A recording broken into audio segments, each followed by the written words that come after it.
We're at Three Rivers Stadium in Pittsburgh, Pennsylvania.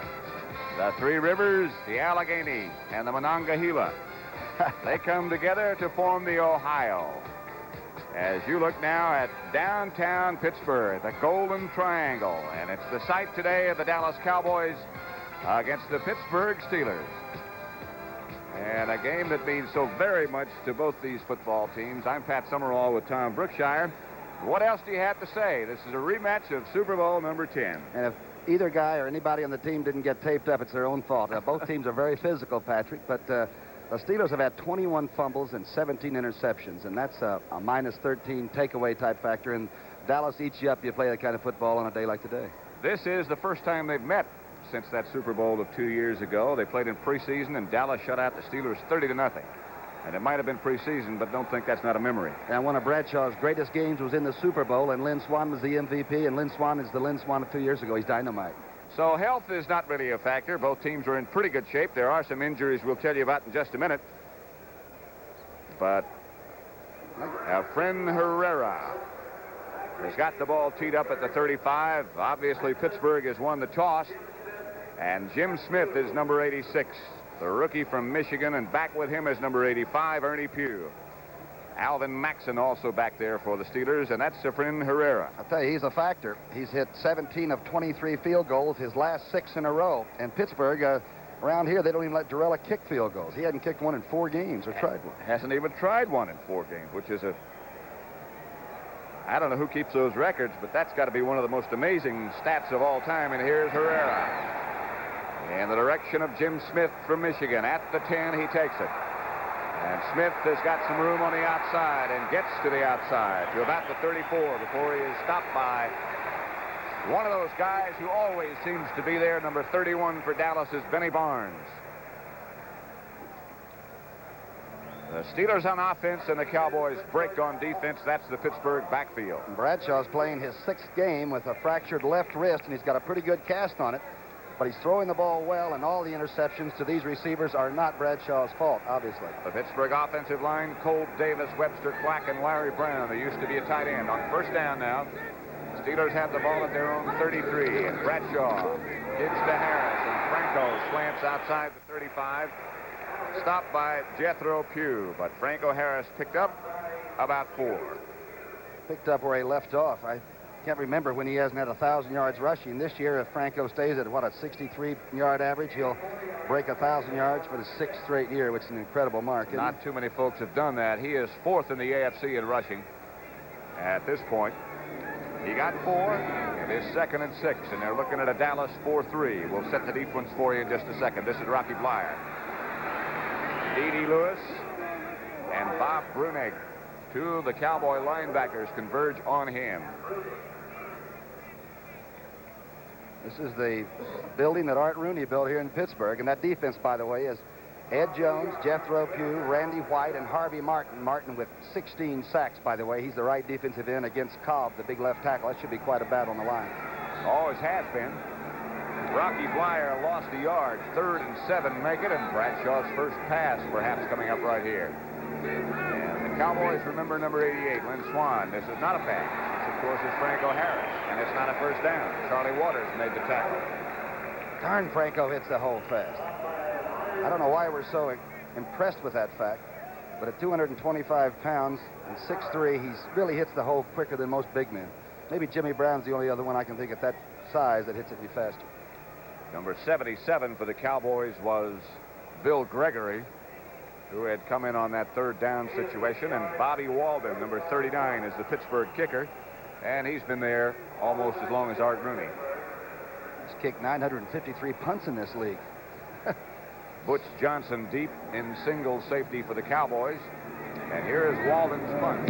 Trying to get out of bounds, not a very good punt. Bounces to Butch.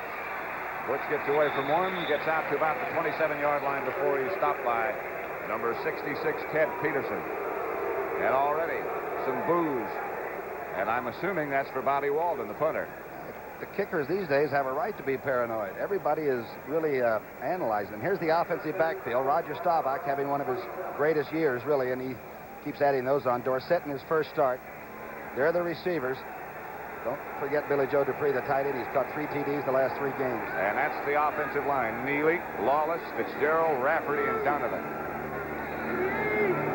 Roger Staubach, the quarterback, on first down to Tony Dorsett. Of course, as you would expect, a great local favorite here in Pittsburgh, Jack Ham, number 59, the linebacker who made the tackle.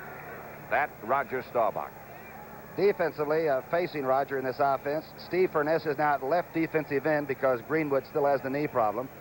Joe Green, as always, in the middle, Ernie Holmes, and Dwight White. And remember, Dwight White had a pretty good sacking day when they played in Super Bowl X a couple of years ago. I do remember. You saw that game here on CBS. Clock is not operating correctly, and until it's corrected, the line judge on the field will keep the time. Perhaps you heard that from Bob Frederick, who's the referee. The Pittsburgh defensive line, Tom Brookshire was just talking about, Furness, Green, Holmes, and White. And the linebackers. And Dirk Winston, the young rookie from Arkansas, at the middle spot. And in place of Lambert, he's going to be tested a lot. The secondary, Thomas, Blunt, Allen, and Edwards, put together because of the injury to Donnie Shell. Dorsett and Newhouse, the running backs, on 2nd and 8. Staubach to Newhouse. Newhouse trying to cut back. A great play by number 59, Jack Ham.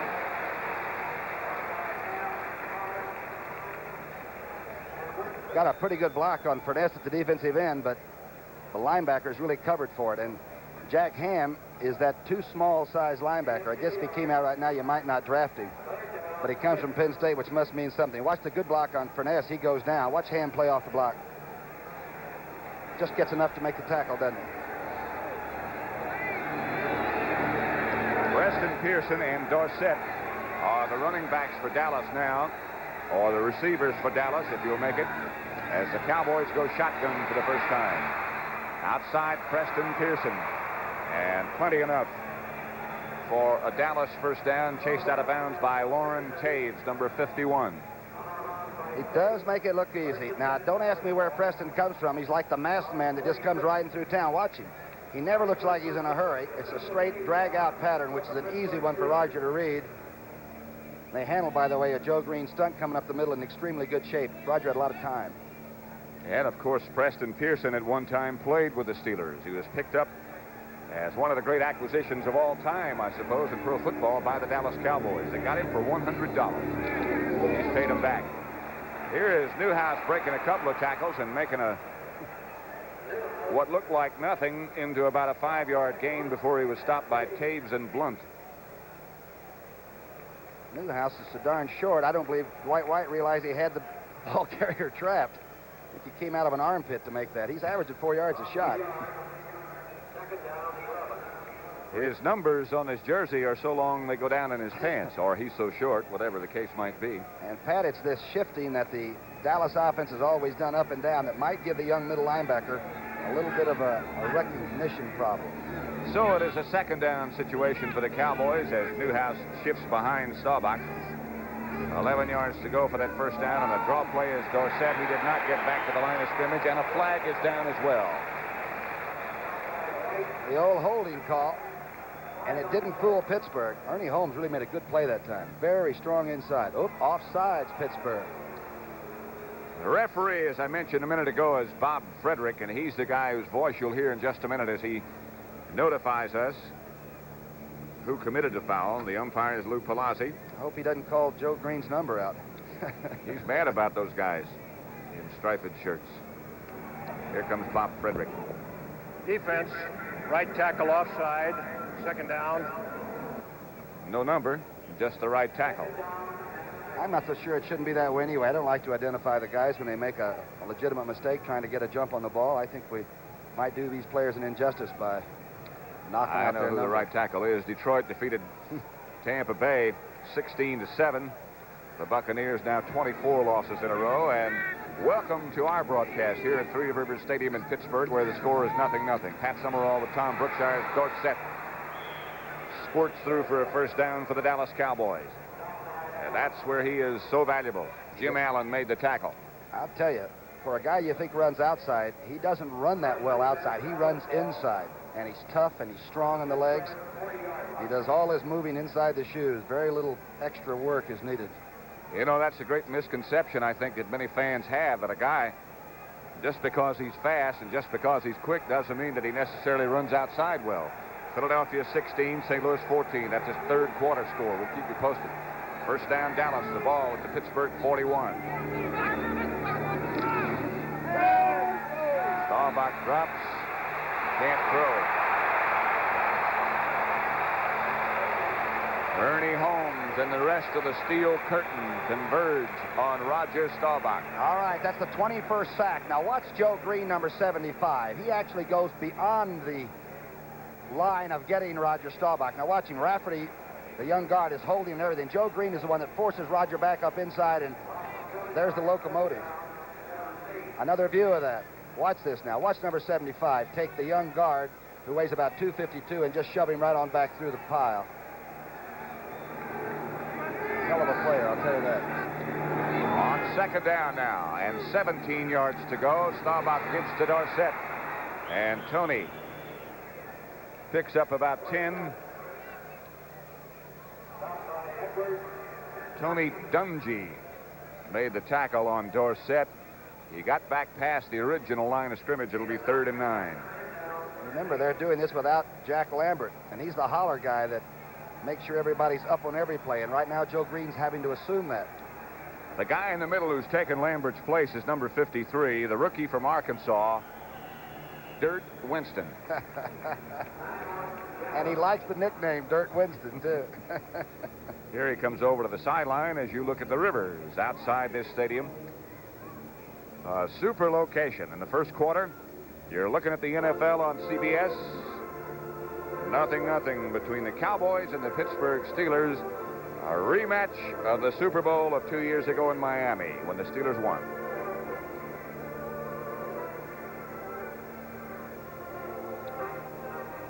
Downtown Pittsburgh has undergone a great renovation in recent years, and Chuck Noll in recent years has done a great renovation job on the Pittsburgh Steelers. They're two of the newest buildings and most established ones in the new Pittsburgh, right? Joe Green, number 75, of course. Number 78 is Dwight White. And Patrick, it was always a city where if you didn't want to come in and buckle on a helmet, don't come to play football. It's always been a work ethic football team, tough. I remember when we used to come here and played at old Forbes Field, and you wore your helmets at all times. But a great place to play. And of course, Art Rooney and Dan Rooney and the Rooney family have done a remarkable job in this city as well as with this football team. They are as much of an institution as the NFL itself.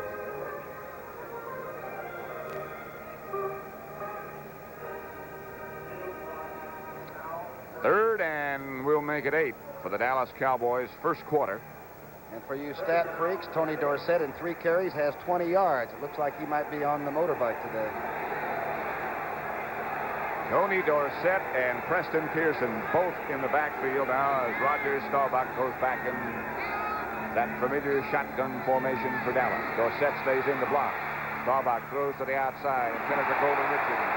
Broken up by Jimmy Allen.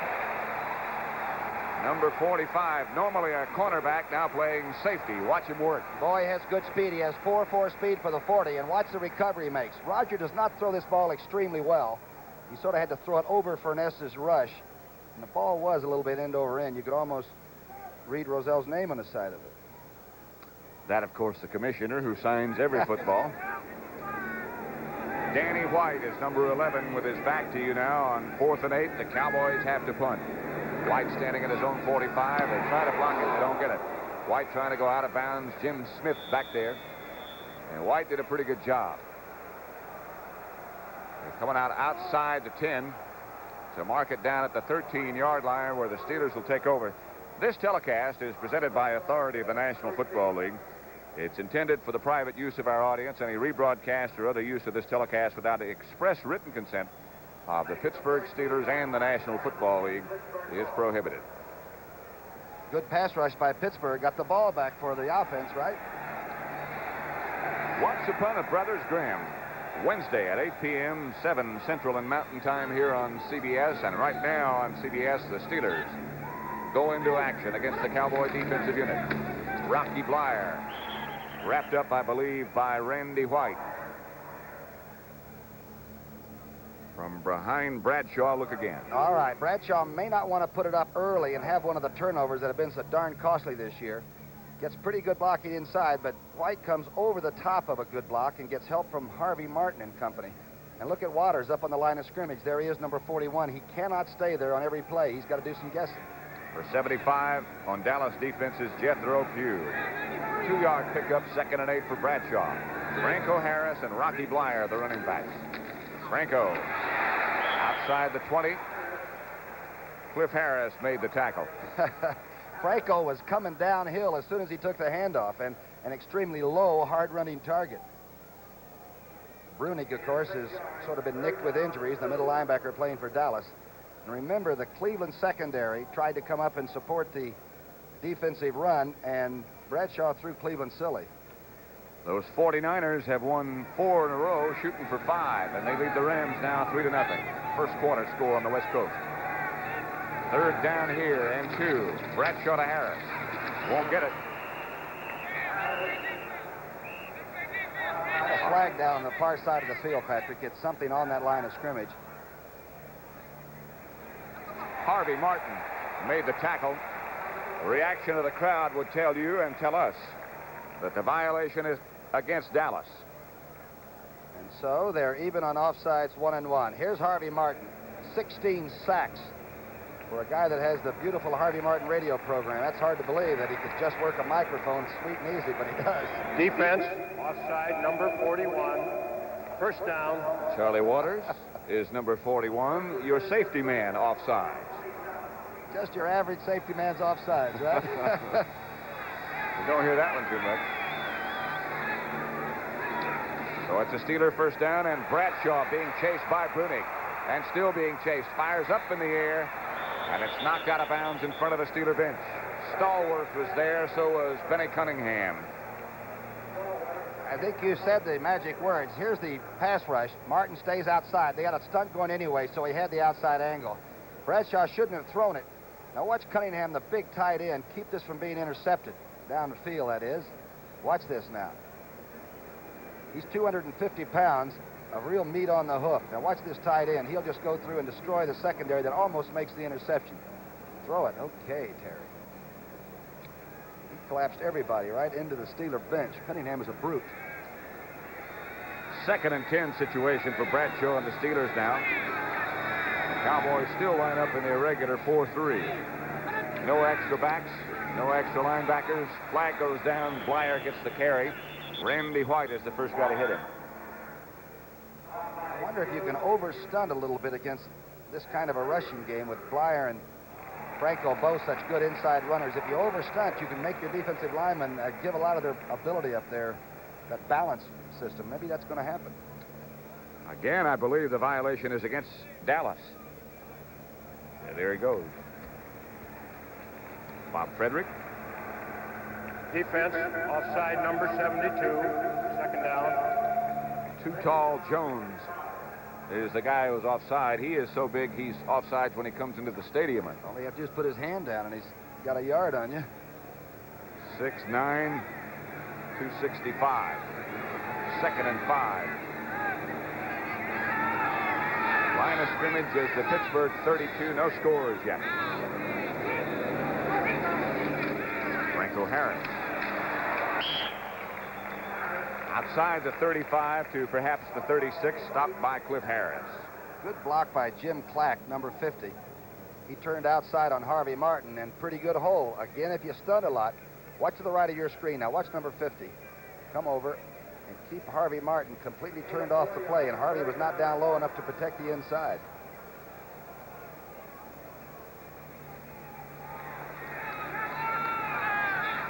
Seven minutes exactly left to play in quarter number 1 at Three Rivers Stadium. Pat Summerall with Tom Brookshire. 0-0 score as Rocky Blyer tries for the first down and is close. Harvey Martin stacked it up. We might have to measure this one. Didn't get much. Franco has 20 yards now. Franco is now the 13th leading career rusher of all time in this league. He just passed one of the toughest there ever was, Bill Brown of the Minnesota Vikings. Here's that play again. Short yardage, and again, nothing fancy about Pittsburgh football or Dallas defense. Watch Rocky stick it in there. He's trying for it on second effort and might have had the whistle called in between. We cannot hear on those replays. First down, Steelers nevertheless. Terry Bradshaw, the quarterback. Dallas flexes that defense. Franco Harris flexes straight ahead. And boy, he got nothing. Jethro Pugh made some strong play, led by the whole rest of that left side, including Too Tall Jones. The Baltimore Colts, the Jets, 26-6 in the third quarter at Shea Stadium. Bradshaw wanting to be very careful. Again, Harris and Waters are both on the line of scrimmage a lot, but when you want to throw it, somehow they're back in those deep post zones where Lynn Swan and Stallworth like to run. He's got to be careful.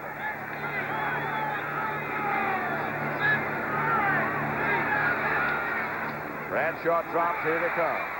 Screen pass knocked away by Harvey Martin.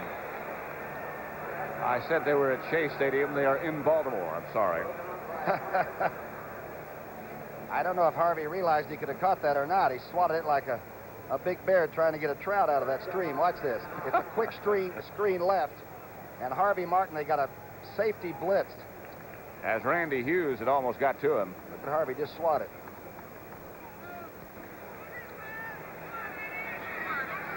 And so it'll be a third down situation, 9 to go. 5:39 left to play in the first quarter. No scores yet. The Steelers and the Cowboys. And Dallas drops back. No blitz this time. Bradshaw goes deep for Swan. Benny Barnes back there with him. Good coverage. Oh, that looked like the Super Bowl again. Well, I'll tell you, Barnes made an incredibly good play. The ball was thrown about as well as you can throw it. The only trouble was that the defender's arm got in between. Look at this pass blocking. I mean to tell you, a blue and white shirt doesn't get close. And nobody can flat throw it any better than the man you're seeing right now, number 12. Look at this. It's right on, and then it's off. Dynamite play. The other Dallas defender is Cliff Harris back there with him. Help from the free safety man. There's a lot of help. Bobby Walden as Butch Johnson at the 30-yard line signals for a fair catch. Dallas tried to block the punt, didn't get it, obviously. It'll be a Cowboy first down at their own 30. No score. 5:25 left to play first quarter. It started to rain a little bit earlier in Pittsburgh, but that has gone away now. And the weather is cool but good. I wonder if the pressure Dallas tried to put on Walden won't pay off before the game is over. It was not a good punt, and even though they don't get there, it's like the almost sack that a defensive team can get. It might be a plus factor later on. Well, it's one thing to stand back there and kick it with nobody coming. It's something else when there are a lot of rushers and they start to make you hurry. Walden has punted twice. Neither one has been a very good effort.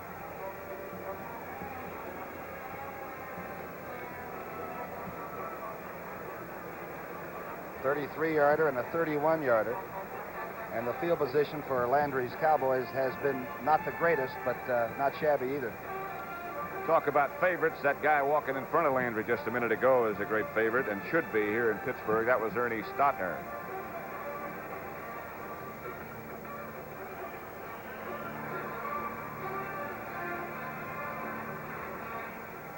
It's a new disguise on Tom Landry. That's the first time I've seen him in the wet golf gear. That's true. Where's his Tyrolean hat? You had it. It's a first down, Dallas at their own 31. And on first down, Roger Staubach goes back to throw and throws to Dorsett. About 4, J.T. Thomas, the tackler. There is Tony Dorsett. Comes from nearby Aliquippa, Pennsylvania. Hopewell High over there. The main thing is that he didn't catch the ball much playing for Majors in Pittsburgh U, but he's just caught his 17th pass. Wait till he learns the pass routes. He's going to be a little bit nasty to cover. Atlanta 20-14 over New Orleans, and you talk about the good jobs that are being done around the league. Lehman Bennett has done one of them at Atlanta. And Shula at Miami's done another. Roger Staubach is another guy who's done one of those good jobs. Will make it 2nd and 6 for Dallas. And again, Rogers going to throw. Outside screen to Newhouse, and Newhouse ducked under one. Lauren Taves was the first guy to get him. And then Dwight White came over to make sure. And, you know, Taves' biggest problem has been replacing Andy Russell, and you can't replace a great all-pro like Andy, and Taves has just played super. Makes one of those plays that time that I imagine everybody thought, by golly, Andy Russell's gone, but we got a good player in there. And Lauren Taves is number 51.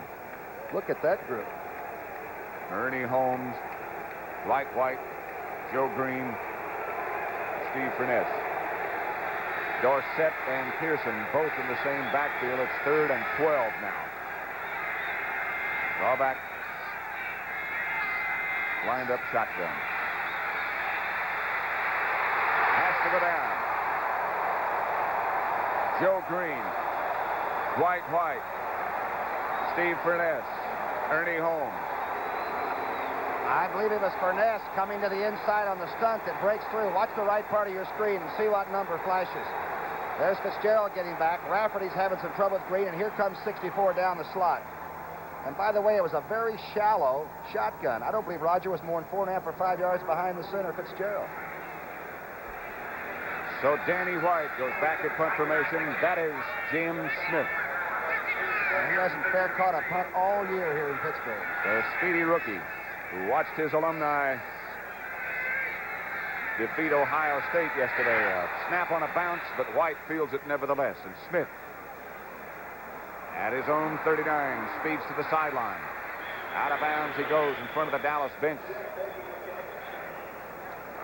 Guy Brown is the guy who knocked him out of bounds. So Pittsburgh on offense. Dallas goes to defense. Got a slight discussion.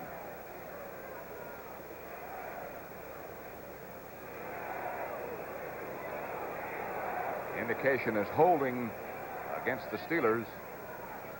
That's been another bugaboo that Knowles had to put up with. They have committed the penalties at precisely the wrong time and against the wrong people, like Houston, Denver, and Baltimore. Their record is 5-4. Dallas is 8-1. Let's see who did it. Holding on the punt return, number 45. That's Jim Allen. As you look down at the Steeler bench and look at the guy who has turned the whole thing around here, Chuck Knowles.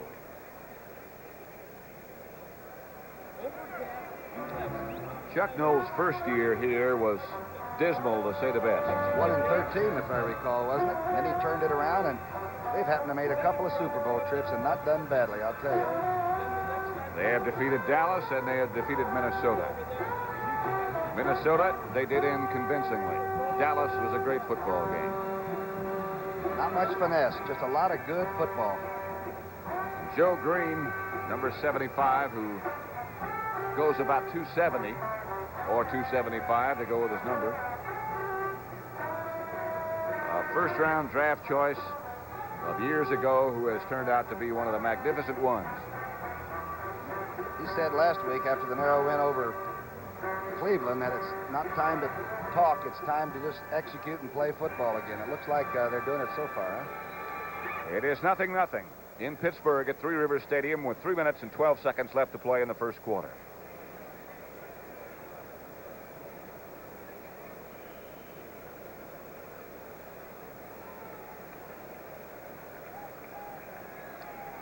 Steeler first and 10 at their own 33. No score. Pat Summerall with Tom Brookshire.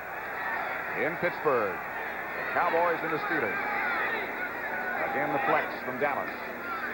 And a handoff to Franco Harris and Randy White. When he goes into that position, he is so quick. And the cutoff block is impossible. And Patrick, that is a play from the 50s when they open up a back and that defensive tackle will see Blyer open up and just take the outside a little bit, and that's the guy they kick out. You know, Pittsburgh has only scored 2 touchdowns all year in the first quarter. And they're a good team. You wonder why they don't get on the board earlier, don't you? Got a lot of good players. 4-yard pickup. Bradshaw gives this time to Franco Harris, who does get around the outside. Loses the football. Dallas has it. Thomas Henderson Hollywood gives the ball to the Cowboys. Who made the contact? Brunig that forced this. Watch number 53, and let's see. Fumble number 22 lost. 22 fumbles. And I'll tell you, that might be one of the most destructive things that can happen to an offense. Here it is. Cliff Harris makes the tackle and puts the helmet right into the football. That's what knocked it loose. Harvey Martin trying to find a handle, but Henderson does. And Dallas has it 1st and 10 at the Pittsburgh 37. No score with 2 minutes and 31 seconds left to play in the first quarter.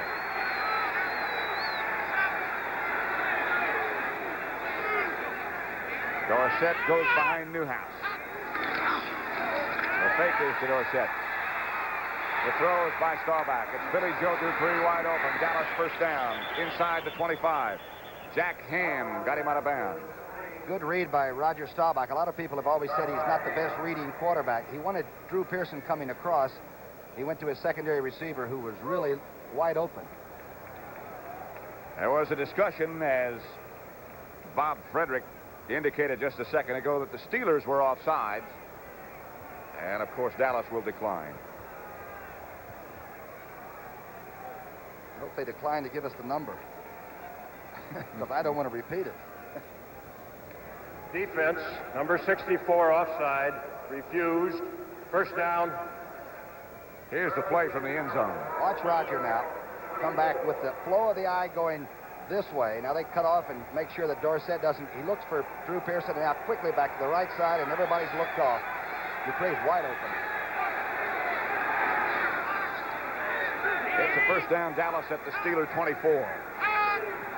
Roger Staubach gives to Tony Dorsett. He swings to the outside. Gets away from one or two. Boy, is he quick. Incredible.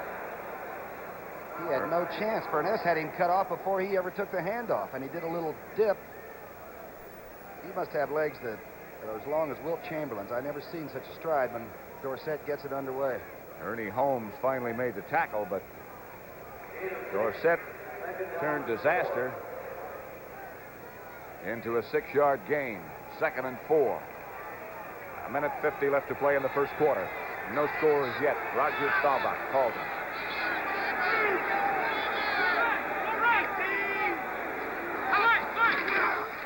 Newhouse to about the 15.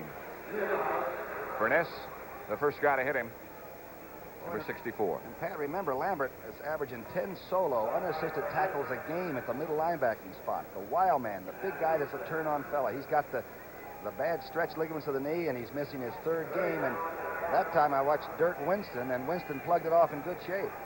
And this bunch will try to take care of their young middle linebacker, but that's not easy. He is number 53, Dennis Winston, also known as Dirk. From Arkansas. 3rd down situation now, about 1. Dorsett and Newhouse. Dorsett gets the call, and Dorsett gets inside the 15. He might have a first down, and he might not.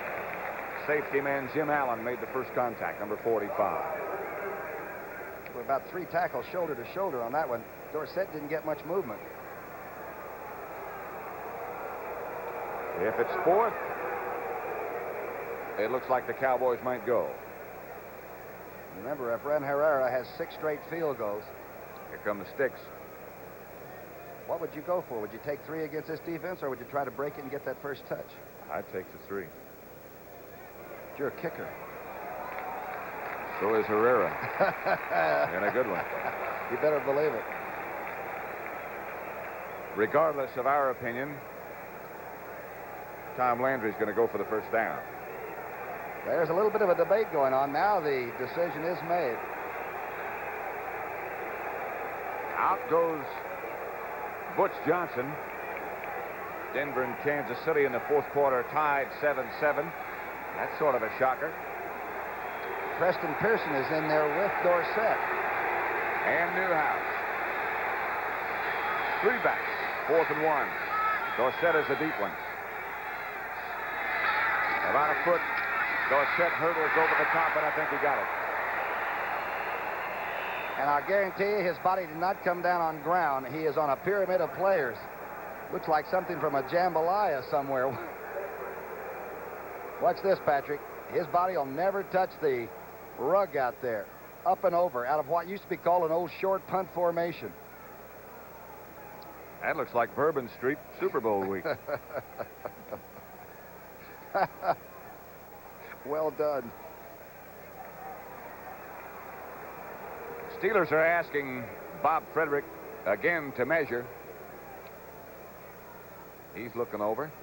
I think if Joe Green came up and asked me, I'd get the chains out there. Whatever he said. They're bringing out the chains. And they'll be darn careful.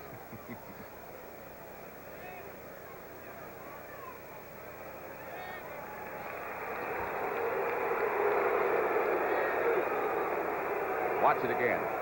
Okay. Belly to belly and back to back. And my friends, that's football. That's known as the Three Rivers Stack. First down for Dallas. A ball of the Pittsburgh 13. No scores yet. 13 seconds left to play in the first quarter. Probably the last play coming up right now. So a set is going to score. And is he quick? Is he something? And you know something? He knew he had it when he crossed the 10-yard line. He started to spike on the 5, but you know he's not a spiker. And a very unassuming man. How he handles all that he's been given at such a young age, I don't know, but he's classy. They started with a trip formation left and then shifted back. Watch Lawless coming across. A super trap on Furness. It's over. Watch him start to tell you. He knows it now. Boy, that makes life easy for an offensive guard. All you have to do is stand up in front of the guy. And he's so quick, he's past. Just get a piece, huh? Right. Fran Herrera has it knocked away. 6-0 Dallas. Herrera had missed only one extra point all year. So that's number 2. Watch it. Let's see where it comes from.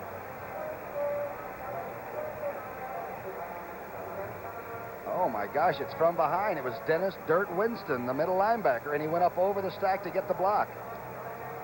He's only 6'2". I think he could stuff it, though.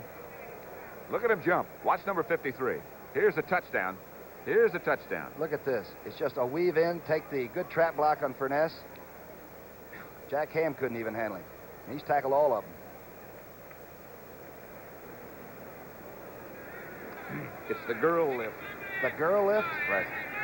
About the only competition I might have had a chance in. Dorsett, the touchdown for Dallas. This is Jim Smith. He finds some room and stays on his feet. And Jim Smith gets out to about the 39. He lost the football, but the Steelers got it back. From the end zone, look again. And I'll tell you, Dallas covers these kickoffs. First, they get good height by Herrera. They've allowed only 21 yards average, but this young man from Michigan can play. We told you on punts, he doesn't fair catch. And on kickoffs, he's always thinking about going the distance. Herrera made the tackle.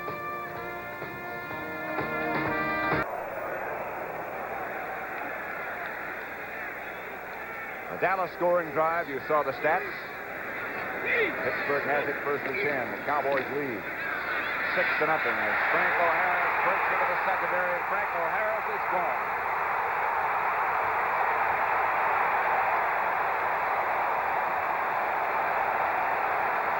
A 61-yard touchdown run by Franco Harris. There he is. From Rancocas Valley High School to Penn State. His longest run was 40 yards so far. And I'll tell you, he cuts it off in a hurry. Here it is again. Watch the body control, and let's see who gets the good block on the outside. Because he's cut off at the pass. You can see Brunick coming over. Good block inside. And I'll tell you right now, it's a race. And very few people have run through that secondary, and Franco does it. He's not a Tony Dorsett, but he's bigger. Franco Harris, number 32, and Roy Girella with Bobby Walden holding, puts Pittsburgh ahead. And Franco has 90 yards on 8 carries. And we've got some kind of a duel going on. Above average, I'd say.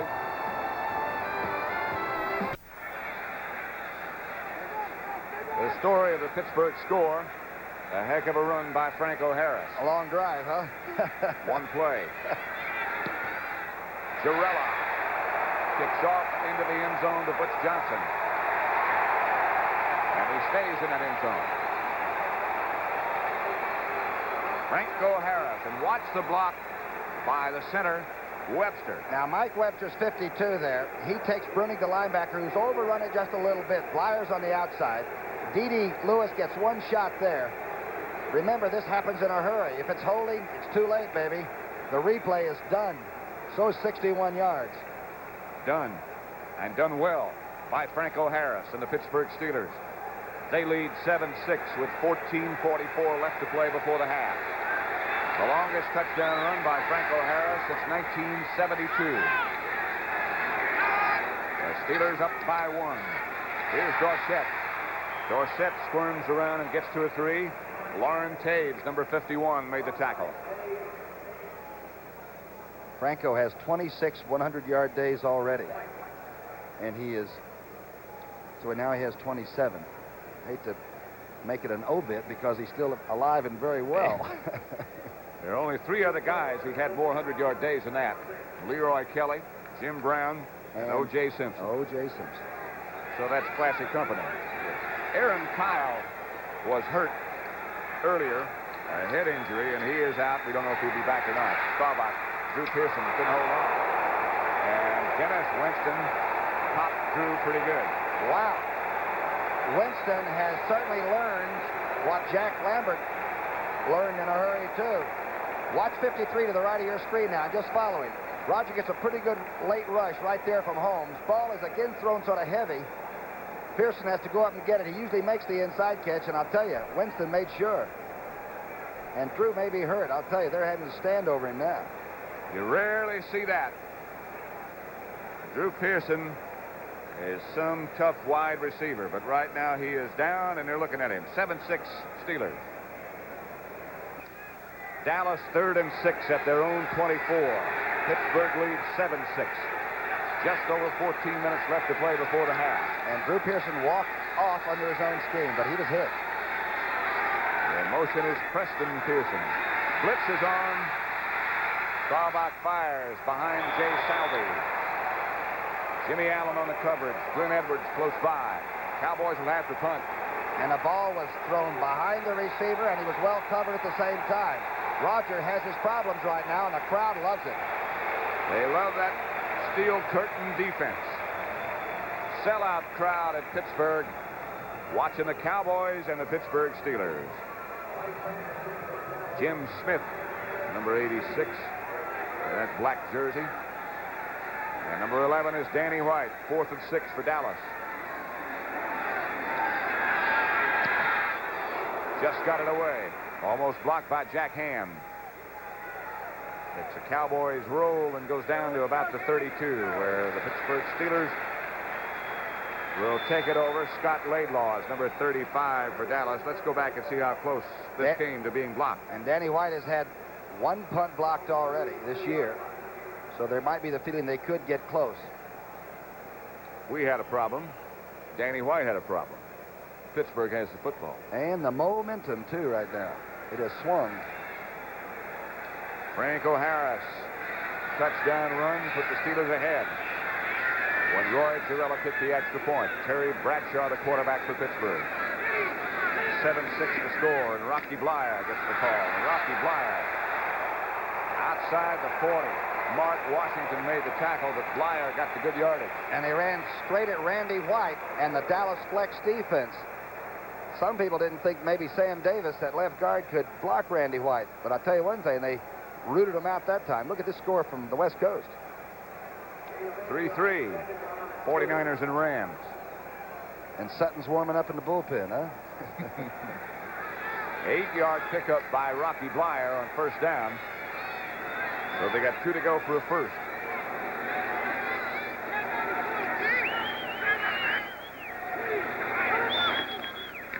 Bleier again. Close. Bob Brunig, number 53, the Dallas middle linebacker, who's playing with an injured toe. Seattle over Houston 3-0. Houston, of course, in the AFC Central, as are the Steelers. It's conceivable we could have a 4-way tie for first place. Cincinnati has won. And, of course, Pittsburgh needs this game, but they have won a couple of crucial games over Cleveland already. The Steelers, then. Right. Cleveland played the Giants, and the last time we looked, they were leading 21-7. So now it is not conceivable to have a four-way tie. Sorry. They can't get there. Cincinnati beat Miami, so they're 5-5. Houston playing later. Pittsburgh 5-4, and Cleveland's record goes up to 6-4. It's a cat fight. Nothing like it. First down, Steelers. Ball at their own 43-yard line. They lead by 1, and Franco Harris again breaks into the secondary. Almost broke it again. Harris got a first down. Stopped by Harris. They're cutting off Jethro Pugh, and watch and see what they do to Brunig, the middle linebacker. Webster, they double team on the outside, and the tackle comes down, the trap from the outside. The toughest thing you can read is a linebacker. Cliff Harris has to hang on or he's gone. Terry Bradshaw, the man who calls the plays for the Steelers, is the quarterback. It's first down for Pittsburgh. 100 yards rushing for Franco Harris. I prematurely gave him that before the last run. No score between the Oakland Raiders and San Diego. Second quarter. 11:54 left to play here in the second period. Steelers lead by 1, 7-6. The pitch back to Franco Harris. This time Brunig gets out there with him. Benny Barnes helped him. You know, the biggest problem with Franco Harris is they can't keep him from being charitable. He does everything that a kids' charity wants in this town, and they have to finally take him out of the walk-a-thons and the different things to raise money for children's hospitals and MS and all, and tell Franco, do that in the off-season, but try to get some rest. He is a dynamite guy. I mean that. And a dynamite runner as well. 2-yard pickup by Franco Harris. 2nd and 8 situation. Line of scrimmage is the Dallas 45. 7-6 Pittsburgh. Bradshaw to throw. The screen looks like it ought to work. Benny Cunningham has it. Fumble! And the Steelers got it back. Flag goes down. There might have been a late hit.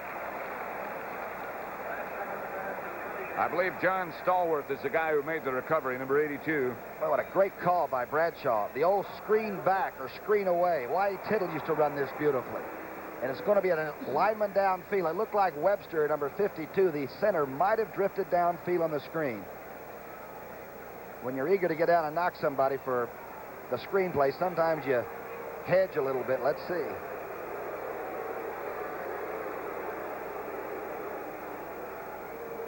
I can read lips, and it is Webster. And I'll tell you, it's tough to know where the line of scrimmage is. Watch 52 now. He goes over and checks, then lets the rush come, and this is the one that Tittle used to run so well. Throw it back, and the chase is taking everybody out of the play. Now watch this 250-pound tight end take a shot here. Waters. No, that was Cliff Harris. You would expect that. From either of them. 7-6, Pittsburgh leads. The screen is brought back, and it's second down now and 18.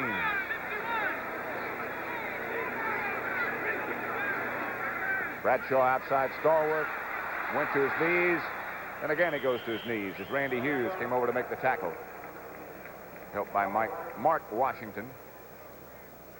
Tell you one thing, Pittsburgh offense has a lot of different things in it. Suddenly now we've seen 2 screens in a row. And the big misconception on Terry Bradshaw, somebody once said, here's a score from Atlanta now over New Orleans in the 4th period, but somebody once said that he wasn't an intelligent person and all that. And I was told by the scouting systems that gave him an IQ test that he broke the bank.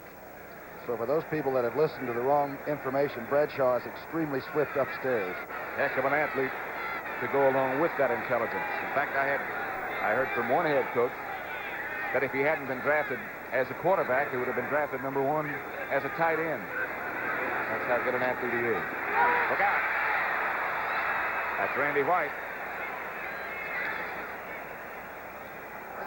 Sack number 41 for the fellows from Dallas, Texas. Boy, they do come. And when Randy White gets you from the blind side, Dallas offside. Something is wrong, we understand, with the microphone that referee Bob Frederick is wearing. That's not all bad. No. So if you can read lips as we discuss who the violation is against, welcome. We'll try with you. Defense. No, that's offside, right. Third down. Thank you, Bob. Somebody was offside. Each team has 3 penalties now. The offsides are even at 2 apiece. 3rd and 7. Ball to Dallas 44. Randy White was the sacker on that last play. Danny White is warming up for the Cowboys behind their bench. Here's Bradshaw. Going to take off. Too tall. Jones takes him down. I'm wondering about how Bradshaw takes the snap so well, because that cast on his left hand is a pretty good-sized cast. In the 4th quarter, Philadelphia 16, the St. Louis Cardinals 14. Ooh, the Cardinals are so swift. I bet Vermeil wishes that one was over now. Vermeil being the Philadelphia Eagle head coach. And the Eagles are starting to believe. Bobby Walden is number 39. The Cowboys faking. They're going to try to block it.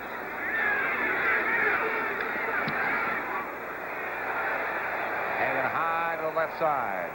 And out of bounds inside the 5. Fine effort. Now he comes out exactly to the 5. Bobby Walden turned those fans around from booing him to cheering him. his 9th kick inside the 20, and it came at a good time. 7-6 Pittsburgh.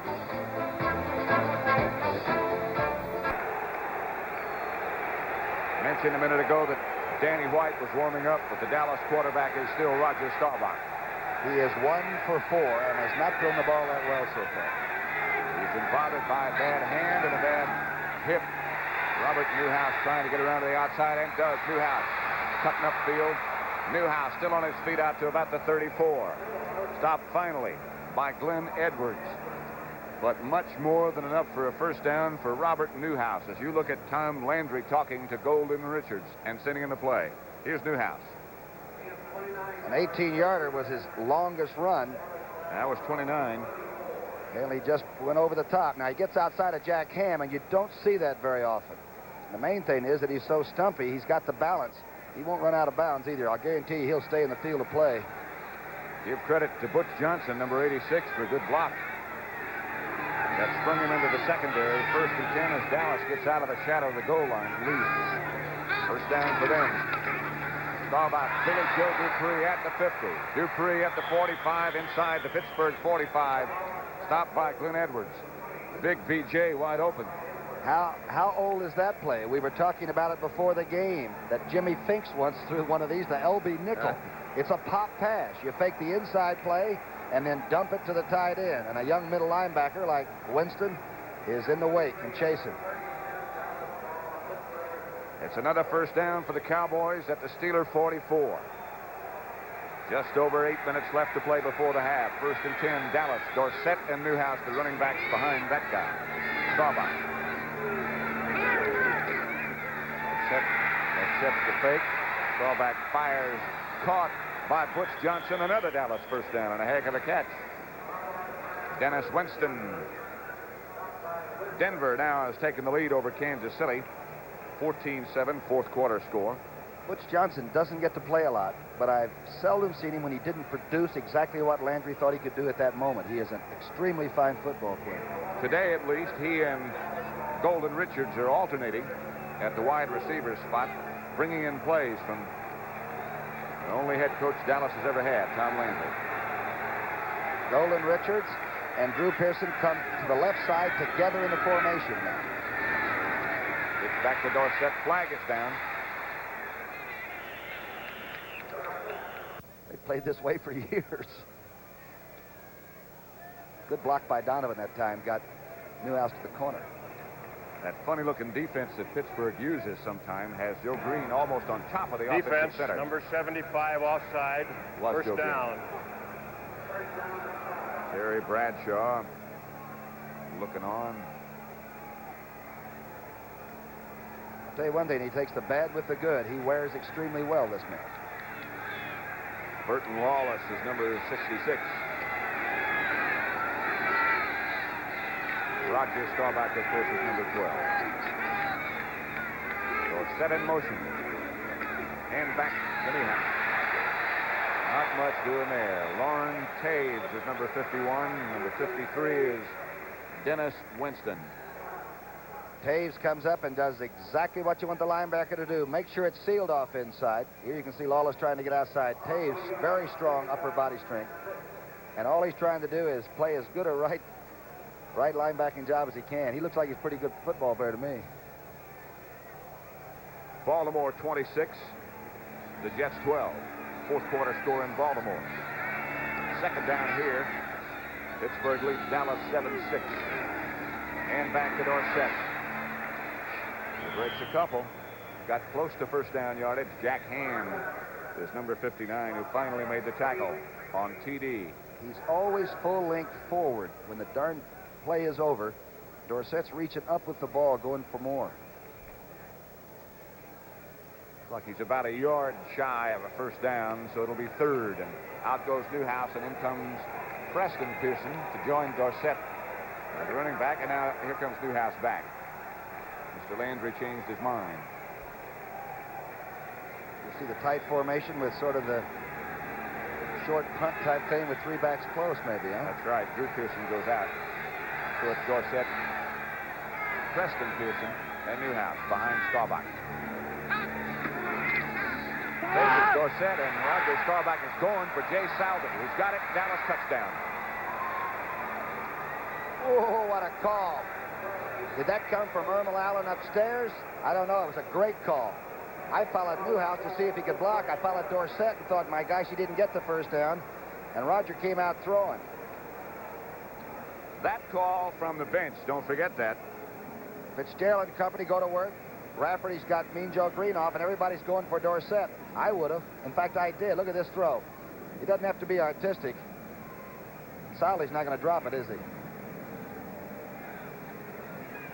I'd like to welcome Philadelphia and St. Louis audience. The Cardinals beat the Eagles 21-16, and those of you who watched that, welcome to this. Pat Summerall with Tom Brookshire. The score here is Dallas 13, Pittsburgh 7, and we have 5 minutes and 26 seconds left to go before the half. Plays 95 yards. Robert Newhouse had a 29-yard run to start it off, and a touchdown pass from Staubach to Saldi. That's Alvin Maxson, number 28, and he breaks around it to him. Herrera misses it, and Maxson goes. Randy Hughes finally caught him, but Pittsburgh has it back in good shape. And the Cowboys seem to think that they can cover kickoffs as well as anybody, and they haven't today. Pittsburgh is really using the run back to get the field position. Here's the former New Orleans Saints running back, and he's a solid guy. Now watch him get up in and duck it outside. Efren gives it the best shot he can, and now Hughes pulls him down from behind.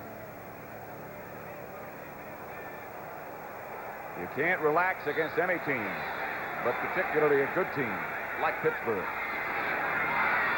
Steeler first down with 5 minutes, 14 seconds left to play before the half. Franco Harris ducks under a couple. Jethro Pugh is number 75. It's the captain in Tennille and a special friend named Bob Hope. Sort of misleading, isn't it? George Burns is worth the price of admission all by himself. Those other folks are pretty good, too. Second and 7. Rocky Blyer stays back to block. Lynn Swan accepts the pass from Terry Bradshaw. I beg your pardon, it's John Stallworth, not Lynn Swan. Mark Washington on the coverage. Boy, this young man had 2 TD passes last week against Cleveland. Now watch him. He goes down and sets it up, drives Washington off, and turns him all the way around, really. Ball is perfectly thrown because he had to come back to get it. You're never going to break that one up, not if you're wise. Never covered. New Orleans has taken the lead over Atlanta. 21-20, fourth quarter score. First down here, 13-7 Dallas. Bradshaw's going to throw again. Looking for Swan. He's in the corner. He's going to be out of the end zone if he catches it. And he is. Benny Barnes on the coverage. I'll tell you, that track is rough stuff. That sort of beat up, chopped up clay, and it is not a soft composition. And Lynn Swan went forward and made the catch, and he's got to be shaken up. That's the baseball warning track, so that the outfielders will know when they're close to that fence. And Lynn Swan, in his desire to catch that football, is still down. You know what an asphalt pizza burn is if you fall down on it? That's just what Lynn Swan received. He hit that fence pretty hard. I'll never forget his Super Bowl, his MVP Super Bowl 2 years ago. That was one of the great exhibitions in sports in a long time. There were 2 catches in that game that nobody, I think, who ever saw it will ever forget. Look at this. This one doesn't count, but he went and drove right on through and made the catch. A lot of receivers would have said, I'll wait for the next one.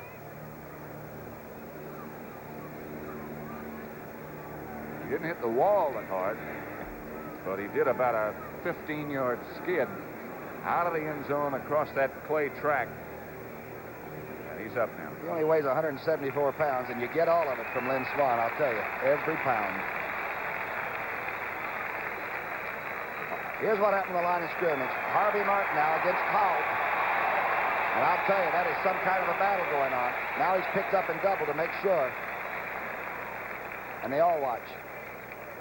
Here comes Swann, and that, of course, is Chuck Noll greeting him on the sideline. The Rams now over the 49ers 10-3 in the second quarter. Second down and 10 for Pittsburgh. The bottom line of scrimmage, the Dallas 32. Bradshaw gets on the draw play to Frank O'Hara. This time he is wrapped up by Harvey Martin, who read it well. All right, in the flex defense, Harvey Martin goes outside, and he's still so darn quick, he gets back through the block of Kolb, who had a good one, and knocks Franco down. You know who's doing a good job on offense is the offensive tackle, Larry Brown, who used to be the tight end. You see him on the left side of your huddler, number 79. He's now right in there in the trench. He used to be 220, now he's 250. He should be in the trench. 3 minutes and 50 seconds left before the half. Dallas. Here's Frank Cunningham. Cunningham gets down inside the 10 for another Pittsburgh first down. Randy Hughes made the tackle. Dallas had a blitz going. But Bradshaw and the Steelers read it well. The third completion by Bradshaw. Watch how he takes a little off. Good quarterbacks can do this. He's got a 6'5", 250-pound tight end that's just open enough. It's an excellent throw and a big target. Super throw. He had to throw it like that to get it over Charlie Waters. If he had thrown it on the line, he would have knocked it down. Benny Cunningham. That's why Larry Brown is the tight end now, because of the abilities of number 89, Benny Cunningham. First down, Steelers. At the 9, it's first and goal. Bradshaw's going to throw again, and does. Going to have a touchdown.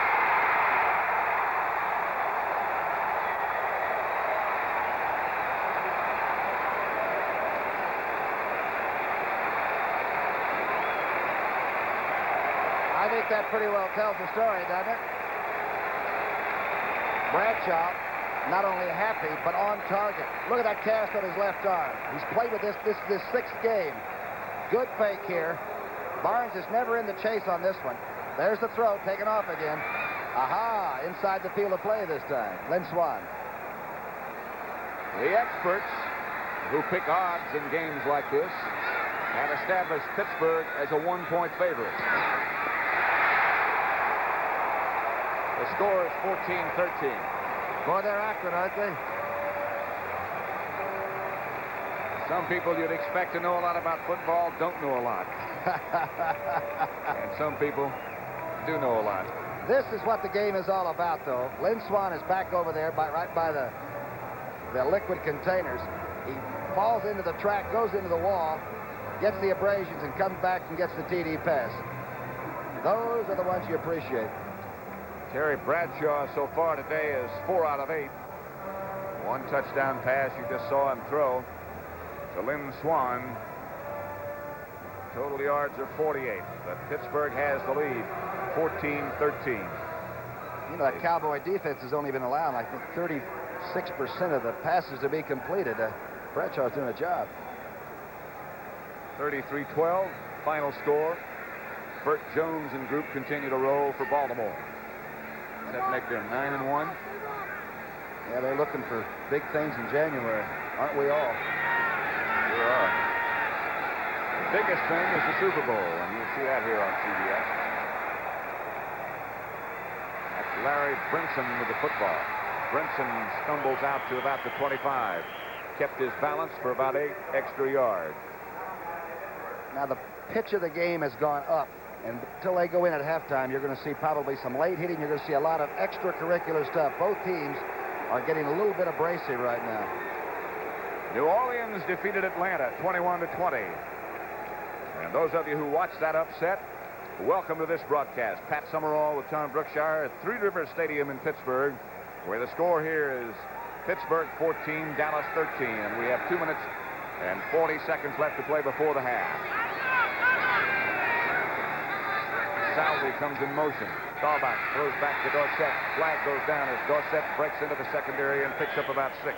They're going to call a crackback block on the man in motion for Dallas on Jack Ham, the linebacker. I believe he came back and hit him a shot in the back. Dwight White applauding the men in the striped shirts. You don't see that too often, do you? Atlanta's record now, by the way, after that loss to New Orleans is 5-5. The Saints go to 3-7. Taken back. I don't think they cracked back and clipped Jack Ham. I think they just tried to tackle him. Both are illegal. Fun, but illegal. Bob Frederick goes back in the other direction.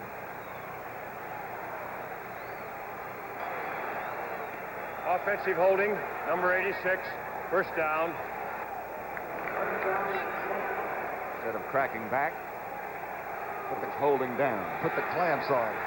And now they'd like to force Roger to go upstairs with something he doesn't want to do. Maybe he doesn't want to throw it real quickly. On 1st and 20, he throws outside to Dorsett, and look out. Can be dangerous, this fellow. Mel Blount finally tackled him, but they almost got the first down. The scary thing is, it looked like the Pittsburgh defense was in pretty good shape till he caught the ball. And then everything seems to open up. He was really looking forward to this game and to his first start of this year, of course. So many fans and so many friends in this area from his collegiate days and from his high school days nearby. He asked for 100 extra tickets. I don't know if he got them all. You can afford to pay the scalper for him, I'll tell you. He's got a little bit of money in the bank. Gave up a lot for him. And then they gave him a lot, too. You know, people said that when they saw him at Hopewell High, that you could see then that this was going to be one of the great ones. It just didn't happen overnight. He had it. Those people were right. He got a first down. Ball at the 36-yard line for the Cowboys. 2 minutes, 7 seconds left to play. One more play before the 2-minute warning. That gets the call again and again. He got about 8. Ernie Holmes made the tackle. A blocked extra point. That's the difference. 14. Boom, boom. 14-13 to score. A minute 59 left to play before the half. The Steelers up by 1.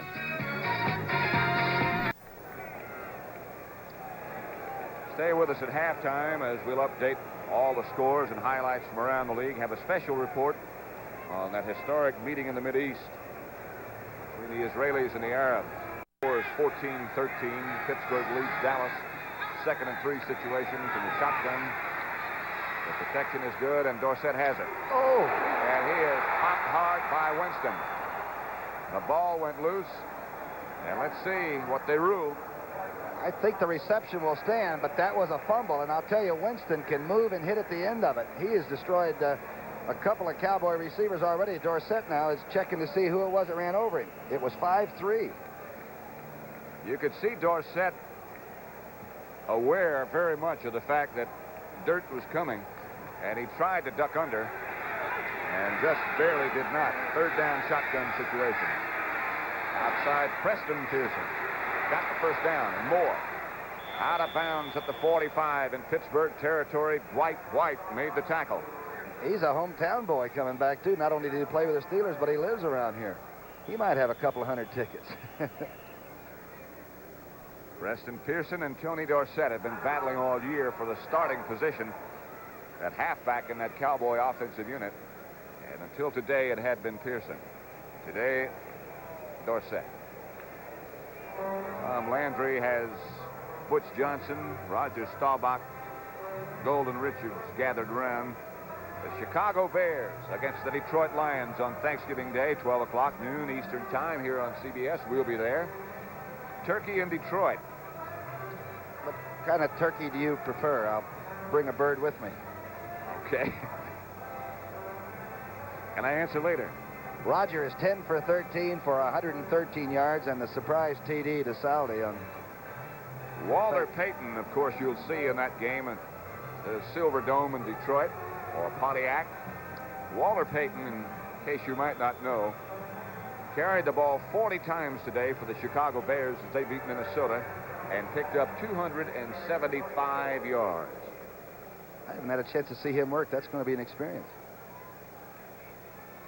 We're looking at a great guy work today. More than one, really. Franco Harris, Tony Dorsett, Rocky Blyer. Newhouse has been good. First down, Dallas. Staubach operating from the deep spot. Ducking. And down he goes. Back at his own 45. Steve Furness. Dwight White. And I mean a tough sack. A physical sack because Roger did not want to go down and lose too much. The Cowboys are thinking at least 3. Now watch this. Watch the left of your screen as Mean Joe Green goes to the outside and Furness gets to the inside. And Donovan loses him, and that is a tough physical sack. That's a mugging. Again, the shotgun by Dallas. This time he has time. And outside, Preston Pearson. He got out of bounds. Jack Ham was the closest stealer. He didn't get much. But the clock has stopped with 1 minute and 3 seconds left to play. 14-13. Pittsburgh over Dallas. And if Dorsett is in the game now, you might as well get him out of the backfield and into the pass pattern, because you don't want him having to step up and block one of those defensive linemen that gets away. That could shorten a career by about 4 years. 1 minute, 3 seconds left before the half. Dallas with 3 timeouts remaining, and Pittsburgh has the same number. 14-13, the Steelers over the Cowboys. First time they've met in regular season since Super Bowl number 10. Staubach operates in the shotgun again on 3rd down. Fires down the middle for Drew Pearson, and Drew Pearson is popped. Woo. Edwards really hit him a shot. And J.T. Thomas was made the coverage. Drew coming across the middle, and watch him take this blow to the head. And I love the Steelers' defense because they don't go into a prevent. They play you tough on the line of scrimmage, and the secondary plays you man-to-man. There's the free one right after he had missed the ball. So the Cowboys now put in their punting unit. And back for Pittsburgh goes Jim Smith. Don't forget now, Danny White is a quarterback. So the possibility of a pass always remains. High angling kick, trying to get it out of bounds. And Danny White does. So Pittsburgh will take over.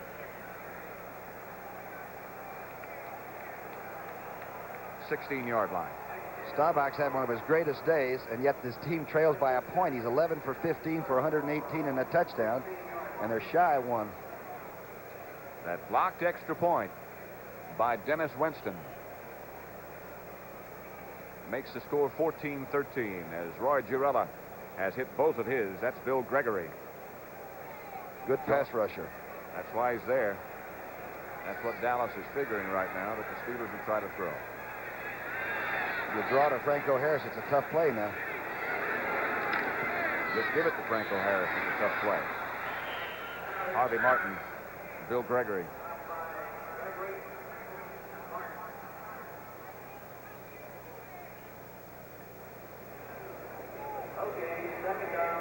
I could like to be staring across the line of scrimmage at Harvey all day. There he is. I think I'd rather be someplace else. You can play Jimmy Withers stuff in the morning, but he's not going to fool me. I'm not going to play on Sunday afternoon with him, I'll tell you that. Don Kolb has that job. With 15 seconds now and the clock running. Jerry Bradshaw gives to Franco. Franco bangs into Thomas Henderson. And Aaron Kyle. Good to see him back. Last play of half number 1. Pittsburgh crosses the Dallas unit as both head for their locker room. The Steelers go there with a 1-point lead over the Cowboys.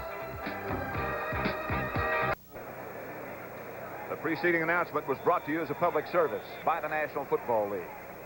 The National Football League is furnishing us with one heck of a contest. And not a bad view either. The central casting must have brought in that moon. I looked at the clock thinking maybe we'd overslept. It is some kind of a scene for a football game, isn't it? I'll say. First half stats are wild. Bradshaw's been completely in control.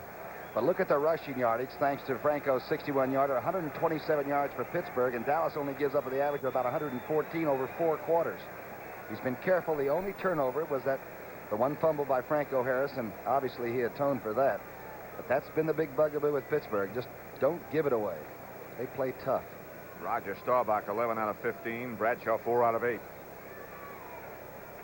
And neither team is grim about it. They're just going out and locking on the hat and going to work again. I really like this kind of a football game, Patrick. You have to. You have to like the way he's played, too. And again, that left wrist in a cast. Terry Bradshaw been playing with that fractured left wrist for the last 2-3 weeks. Butch Johnson, Larry Brinson. There's the cast on the left hand. The deep men, Larry Brinson, number 36, and number 86, Butch Johnson. Johnson on the right, Brinson on the left. Roy Girella. The Pittsburgh kickoff man. 14-13 Steelers with a half to go. Girella's number 10. It is going to be Butch Johnson. 5, Butch goes straight ahead. Butch outside the 30, a good strong run back. It'll be first down Dallas at their own 32, stopped by Glenn Edwards.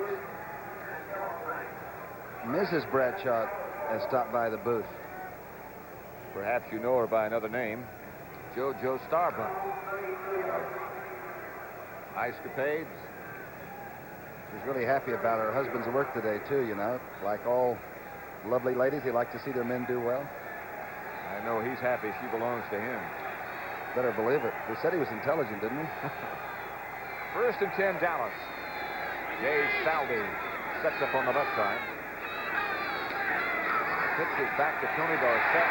Looked like he might option for a moment, but he didn't. Mel Blunt, number 47, came up to make the tackle. Look forward to your comments and look forward to your work. Thank you. About a yard for Dorsett, and that's all. 2nd and 9 will make it for Dallas. Motion is Billy Joe Dupree. The handoff to Newhouse, who finally gets through and gets a Dallas first down. He doesn't need much. Newhouse about 210 and 5 what? 6'7", something like that? I would say he's about 5'7". He came in the league at 5'10". Tell you one thing, Fitzgerald and Lawless really did a real good scissor block that time. But nothing comes easy against Pittsburgh. They keep beating on your back. Ball at the 48. Dallas first down on that run by Newhouse. The Steelers lead 14-13. Billy Joe Dupree, closest to you, now goes in motion. The handoff. Newhouse was wrapped up as soon as he got the handoff by Joe Green and Dennis Winston. It's the first time I've seen Newhouse ever really go down on his tracks. And the reason was number 75 was clutching at him. In the event you might have joined us late, Jack Lambert is not playing. His place in the middle is being taken by number 53, Dennis Winston, a rookie. There he is. And that, of course, is the other guy who made the tackle. Number 75 is so very familiar. The leader. Joe Green. Roger Staubach on 2nd down. Drops. Fires. Caught.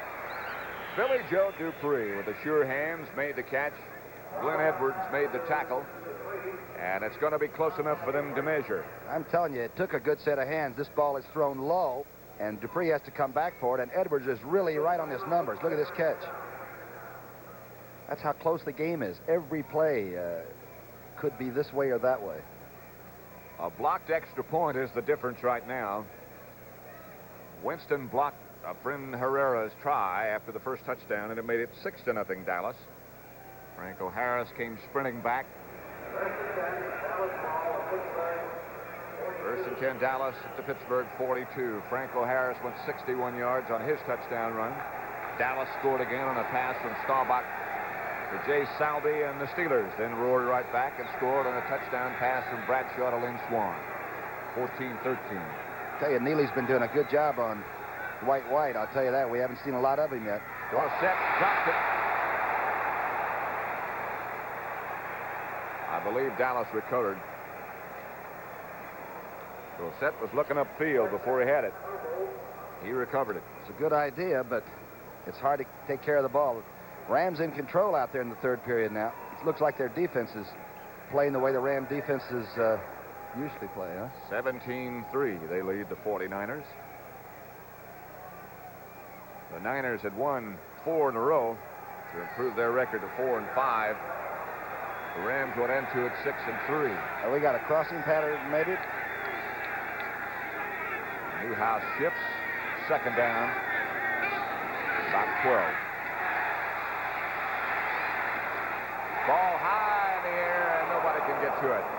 Staubach under a heavy rush. A pass was intended for Billy Joe Dupree. Well, Edwards broke it up. And I mean Edwards broke it up. We saw before when the receiver just did make the catch. Now watch what happens this time. This time Edwards goes through the numbers. Oh, boy, do you like to coach this. Take the big guy and wring his neck. You might recall Edwards had the big interception in the Super Bowl 10 down in Miami that day, didn't he, for Pittsburgh? On the last play of the game. It was in doubt that long. He left town for a few days. He looks like he's playing pretty well again. He's back. 3rd and 12.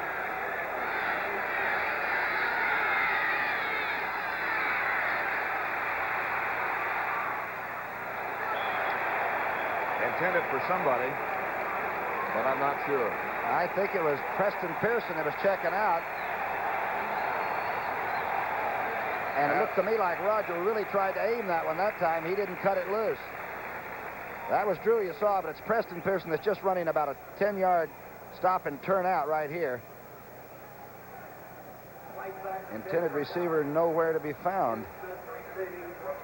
Jim Smith way back deep for the Steelers, and number 11 for Dallas, Danny White. High kick off the side of his foot. Goes out of bounds, way outside the 10. Not one of his better efforts. They mark it at the 16.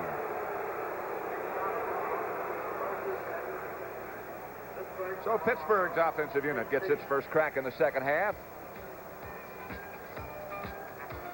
The Steelers lead the Dallas Cowboys 14-13.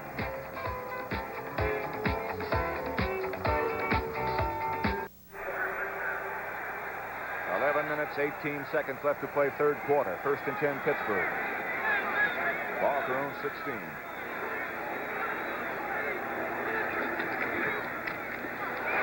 Franco Harris hit by Jethro Pugh almost as soon as he got the handoff from Bradshaw.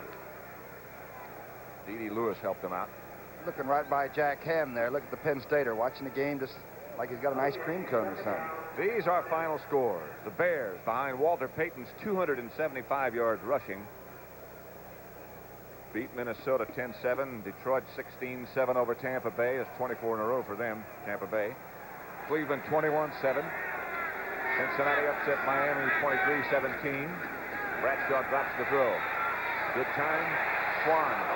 Benny Barnes back with him. Looks like Dallas has come out defensively now to take over the line of scrimmage. Jethro Pugh got the good penetration, and that time they put a pretty good rush on. New England 20, Buffalo 7. Final.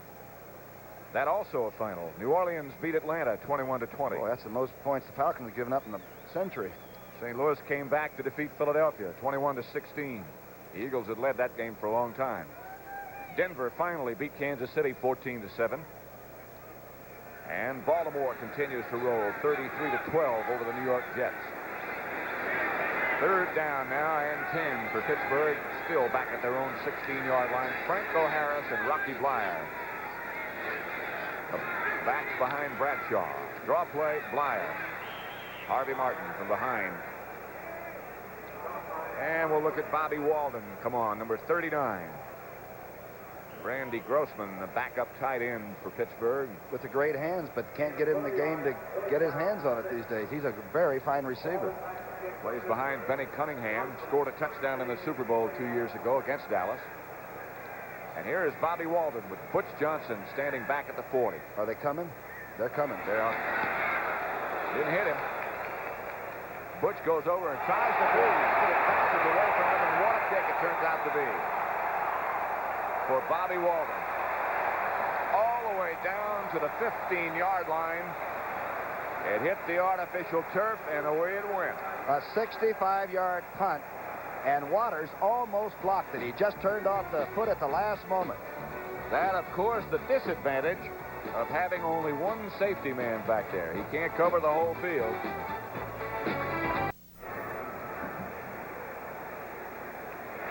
First down, Dallas Cowboys after a tremendous punt by Bobby Walden. Cowboy ball at their own 15. 14-13 Pittsburgh leads.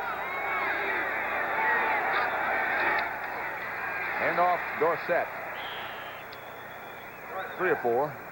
Both teams have told their defenses, we need you. We need you more than we've ever needed you. You got to squeeze them and make them cough it up. And Dorsett that time looked like he was going to pop through the hole, and it closed up. Ernie Holmes had him, and end of saga. Dwight White help. Think Roger will throw this time? No. You? I don't know. He's going to have a few people hang around him if he does, I'll tell you that. No shotgun. 5 or 6 to go.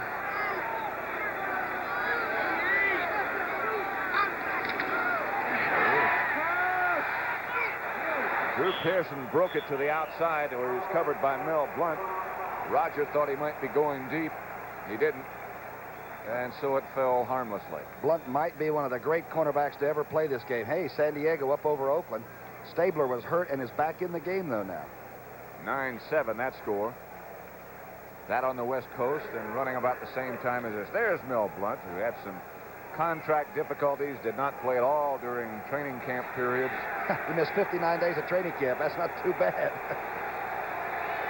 That's pretty good, in fact. That's right. If you can get away with it.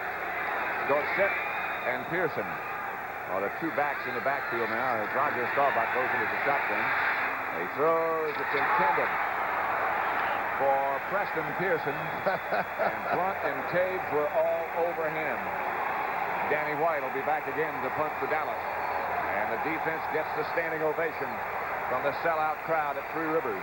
And Bobby Walden's punt is going to be a big factor in this entire period. From the shotgun now, the short out, and Taves is over there with Blunt. And I said the defenses are turning on. Watch this play. That's action.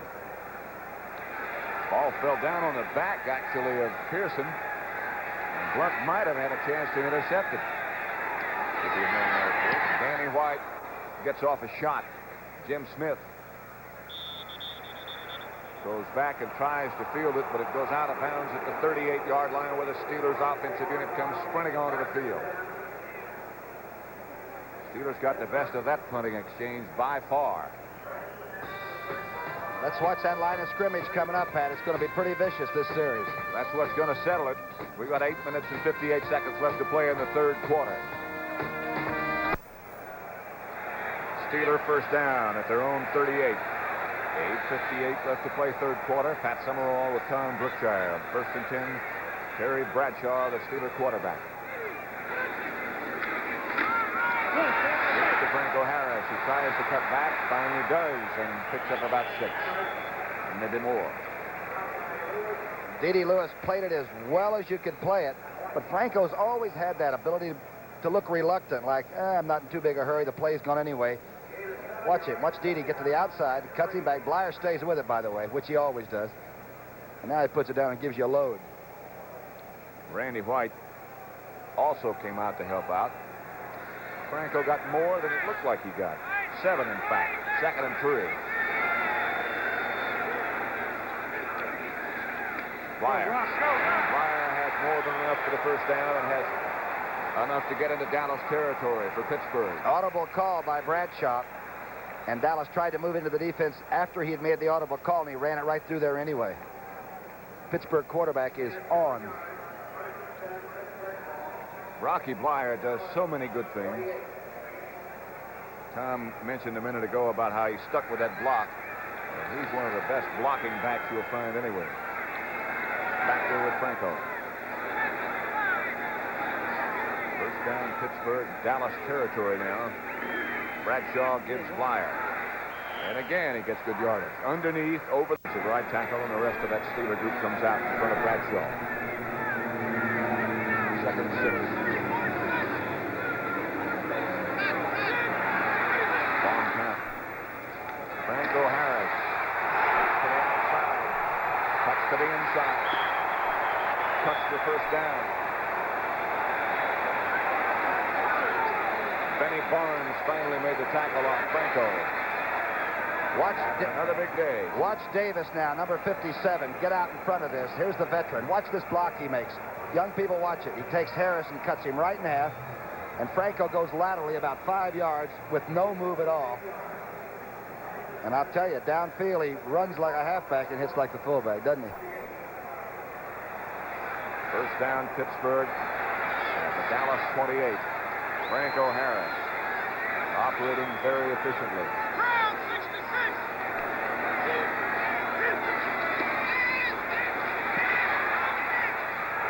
Stalwart. Steeler touchdown.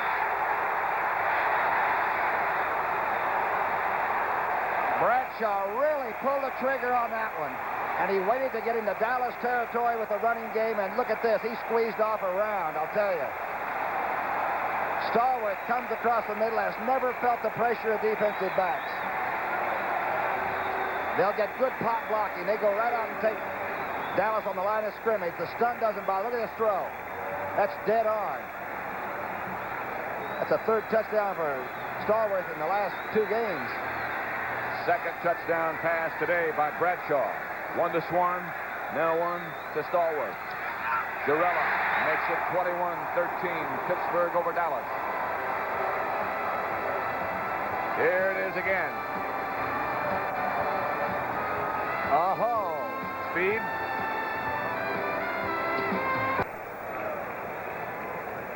Pittsburgh 21. Those amazing Steelers. That's the scoring drive that made it that way. 21-13, the Steelers over Dallas. Girella kicks off. A high, long kick. It'll be Butch Johnson bringing it out of his own end zone. And Butch gets outside the 20 to about the 23. Jim Smith led the tacklers. Terry Bradshaw's 2 touchdown passes. And Franco Harris, 61-yard touchdown run.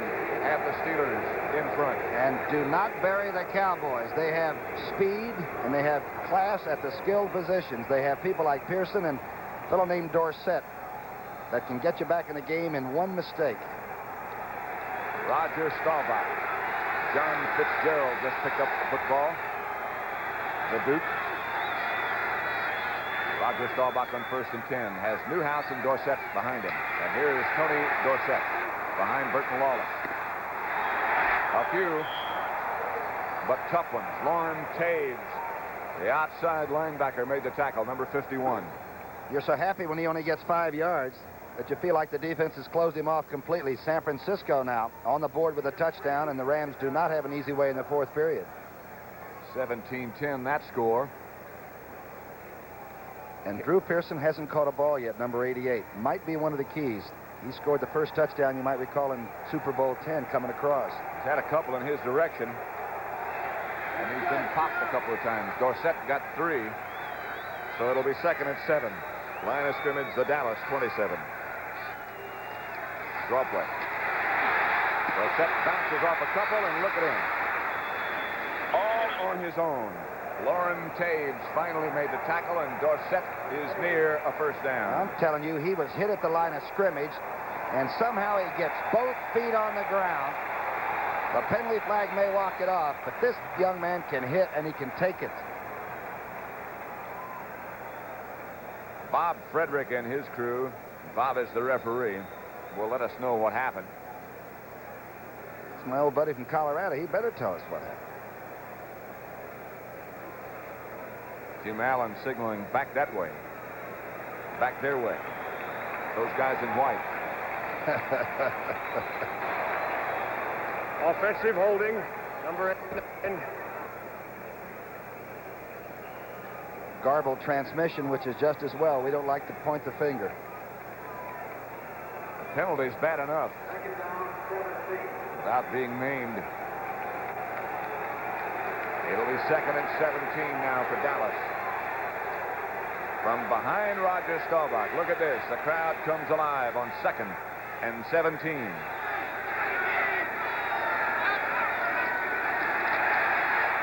Straight drop. There it is. Drew Pearson's first reception of the day. Jim Allen on the coverage. And you can keep him quiet for a while, but not forever. Now, I'll tell you one thing. Roger has to load it up in a hurry. The Steelers just came with 4 people, and they all almost got there. High throw, and Pearson just keeps it in bound and tries to steal an extra yard or 2. Watch the rush. Watch this. He takes 2 with him, trying to open it up so Furness can come up the pipe, and then Joe goes ahead and makes the rush himself. He's down 11 pounds from that 270-something. He looks like he's pretty healthy. I think he got all of his vitamins. He had missed a meal, I'll tell you that. First down for Drew Pearson. Roger Staubach moves Dorsett deep, fakes to Dorsett, throws outside, overthrows. Butch Johnson, the intended receiver, stopped and covered by J.T. Thomas. Houston 10 now, Seattle 3. Houston's record in the AFC Central was 4-5. They could get it up to 500. Talk about a race. Cleveland's already won, so they're 6-4. Pittsburgh trying to go 6-4. Cincinnati won. They beat Miami. They're 5-5. But make no mistake, the 8-1 Cowboys want this game so badly. Not for percentage or average, but they don't want to lose to this team. They may see them later on. And they, of course, are aware of the fact that St. Louis has already won. St. Louis chasing. The Cowboys should lose. The Cardinals would only be 1 game back. Staubach back. Pick it up! Picked off. Jimmy Allen down the sideline. He might go. Allen at the 2. He is down. Ralph Neely on the tackle, but Allen made the interception. And Roger looked at Dupre all the way and laid it right in there, and he's really been guiding the ball. He has really been making 2 short. And Allen's got the great speed. He's limping a little bit, but I have a feeling that hurt will go away. All right, watch this. Roger looks all the way at Dupre coming by, and now tries to straighten it right in there. Excellent move by the safety man. Kept off the white line. And now Neely comes up to snuff him there. And it's 1st and goal for the Steelers. Frank O'Hara makes it touchdown Steelers.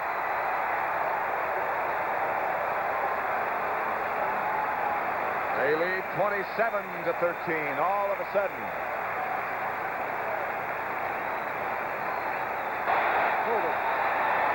Here comes Terry Bradshaw, the jubilant one. Offside, decline.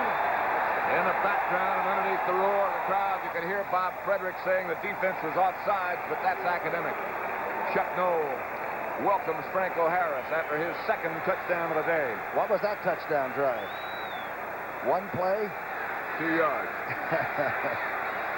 Sudden. Flags are down again, but Giarello's kick is good to make it 28-13, Pittsburgh.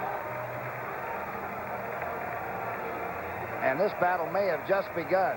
There's a long 4th period that stretches out in front. Defense, offside, points good, and we Here's a touchdown by Franco Harris. Weak side run. Look at the blocking. A stand-up job, his 2nd of the day. He has 139 yards. I'm talking about number 32. Number 50, who threw that key block, was Jim Clack, the offensive guard, and he just shut off. They have a girl in a cage on each side of the strongest guy. She weighs 110 pounds. Each girl, I mean. Right. And they pick her up. In the cage. And the girl doesn't gain weight, but they put more weight in the cage. That's on the Sports Spectacular. Thought that was a battle of the superstars. I thought when I first heard about it that the girls were going to try to gain weight. Roy Girella approaches the kick. Butch Johnson and Larry Brinson are deep, and Brinson will starting to stop. Now he brings it out. The rookie from Florida gets outside the 20. Still on his feet. Larry Brinson still on his feet after the 40. What an effort. Brent Sexton finally made the tackle. Remember, we're still in the third period. Decides, oh, I'm out there. I'm caught now. This young man, by the way, just barely made the squad. Talk about the extra effort and balance again. There's Girella in a feeble attempt at a tackle. Larry Brinson is a free agent. Free spirit, too. From Florida. Cowboys believe he's going to be a fine player. He just showed you why they believe that on that kickoff return. First down, Cowboys at their own 39. 10 to go, 5 minutes to go in the third quarter. Staubach gets to Newhouse. Winston chases him down along with Jack Ham. That defense is fired up now. And Jack Ham always made the defensive play on the sweep look so easy that you sometimes thought everybody should do it that way. So quick. Oh, he's so quick, and he's about 215 or 16 pounds. He looks undersized. He just is always in the right place. Bum Phillips group leading Seattle 13-3. Told you their record a little bit earlier. They're 4-5, trying to get it 5-5. The AFC Central is something else again. Staubach to Dorsett. A few, but not many. Ernie Holmes, number 63. Ernie Holmes is really giving Fitzgerald a tough afternoon down there, and Fitzgerald's got to be one of the top 2 or 3 centers in football, and Big Ernie, number 63, is just packing it in. That'll bring up a third down situation for the Cowboys. 6 yards to go, and they bring in the group that they figure operates better on a passing situation. Steelers, nothing is easy, but their schedule from here on in is not that difficult. They play the Jets next week. Dallas, rough road. Roger Staubach looks, finally pulls it down, throws finally, knocked down on the sideline by J.T. Thomas, and Dallas and Danny White will have to punt. And Roger was just glad he could throw it to somebody and get it knocked down. Listen to this crowd. And Art Rooney must be up clapping with them. Talked to Mr. Rooney at the half. I said to him, good first half. He said, I wish it was over. They were ahead 14-13 at the half. Dangerous punt return man. As we said, Smith doesn't even know what the fair catch signal is. Jim Smith is number 86. Number 11 there is Danny White. Kick again, aiming for out of bounds. Smith lets it go there. Just barely out of bounds, no return. At the 20-yard line is where it's marked. Just looking ahead at the schedule for Dallas, and keep in mind that St. Louis, the pursuers, have already won. Dallas has Washington in Washington next week, then Philadelphia, then San Francisco, and they finish with Denver. And Philadelphia played Dallas tough 2 or 3 weeks ago, too. That whole schedule's rough. The Rams now 20-10 over San Francisco. The Steelers' remaining schedule, the Jets, Seattle, Cincinnati, San Diego. There's Rocky Bleier.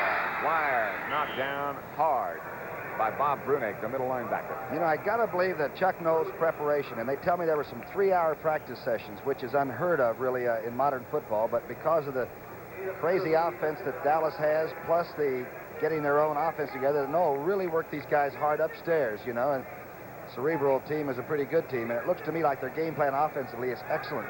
We haven't had one call for Thomas Henderson, the great linebacker, today, not yet. No, you're right. I hadn't thought of that. 2-yard pickup by Bleier makes it 2nd and 8, and Rocky comes in motion, and Franco Harris comes behind him. Franco taken down by Charlie Waters on a good play. A gambling play. Remember, the Dallas team has intercepted at least one pass in every game. Not yet today. A long yardage situation now for Dallas. A situation that everybody who faces them dreads because they make so many defensive changes. They come with 6 defensive backs and 16 different kinds of blitzes. Armed, too. Steelers have handled it well, and so has that guy, Terry Bradshaw. Good day for him. He fakes the draw. He throws the screen, and it's set up well. Rocky Flyer out close to midfield in Dallas territory before he's down by Benny Barnes. What a place to call the screen, though. Dallas having some trouble maintaining the line of scrimmage. Watch them come this time. And Too Tall Jones chases Bradshaw back along with the safety blitz. Now watch Webster, number 52, the offensive center. Downfield blocking is tough, huh? He gets Harris down. And Lynn Swann was even trying to block downfield. That's an effort. That is one of the most difficult plays in football to execute. The screen pass. It looks so easy. But believe me, it's not. And you'll never see it done any better than that right there. Rocky Flyer on the receiving end. Franco Harris this time carries and gets back for a couple. Jethro Pugh came out on the pursuit and made the tackle. The whole line came out on the pursuit. The whole defensive line just moved it over, and D.D. Lewis stacked it up long enough. Now they're chasing hard, and they know they've got to get the ball back. Now if you go with misdirection, look one way and screen another, anything now that Bradshaw might want to come up with, they could keep this ball alive. Just saw Lynn Swann talking to Terry, saying, I got my guy. You ever see a receiver who didn't want to catch the ball every play? All of them, on every play. You wouldn't want a receiver if he didn't think he could get open, would you? That's right. 2nd and 9. Line of scrimmage, the Dallas 47. It's 28-13. Ooh. Jethro Pugh leading that charge. You know how many conversations are going on every play, and obviously the folks at home not only do not want to hear what's being said, but we can't let them, but there is talking among all 22 as they come together on each play.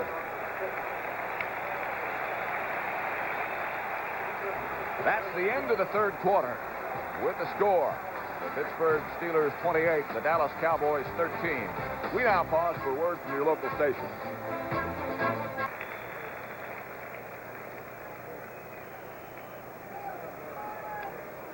Joe Green looking on. Hard to believe he's one of the real nice guys off the rectangle, but he is. White. But the offensive unit is the unit at center stage right now, and Terry Bradshaw is the central attraction. Number 12. Fakes, throws to Stallworth. Flag is down. Linemen have got to be downfield, like 4. I'll tell you, that's just a play we thought you might be able to get away with, but did you ever see so many Dallas Cowboys riding over? Benny Barnes was the first Cowboy to ride. Flag went down immediately as the Steelers had to have guys downfield. Offside. That's how far they were downfield. And on the screen, you know, if you have to fool with the ball to get it out the way Bradshaw did, they take about a count and then go. The old screens, the 4 and 5 count screens, are dead now. Offense, offside, declined. Defense just too quick. So Roy Girella will punt. Cowboys send that guy back. Butch Johnson, number 86. I beg your pardon. Bobby Walden. You scared Girella to death. He hasn't been called in 4 games. That's right. He hadn't tried a field goal in 4 games.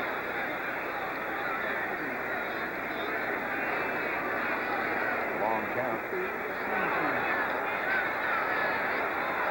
Dallas almost jumped. They encroached and got back. Line drive to Butch Johnson, who signals for a fair catch at the 17. Cowboys put on a reasonably good rush, but not too much. The score, the Steelers 28, the Dallas Cowboys 13. Don't you think the St. Louis Cardinals aren't looking on this afternoon?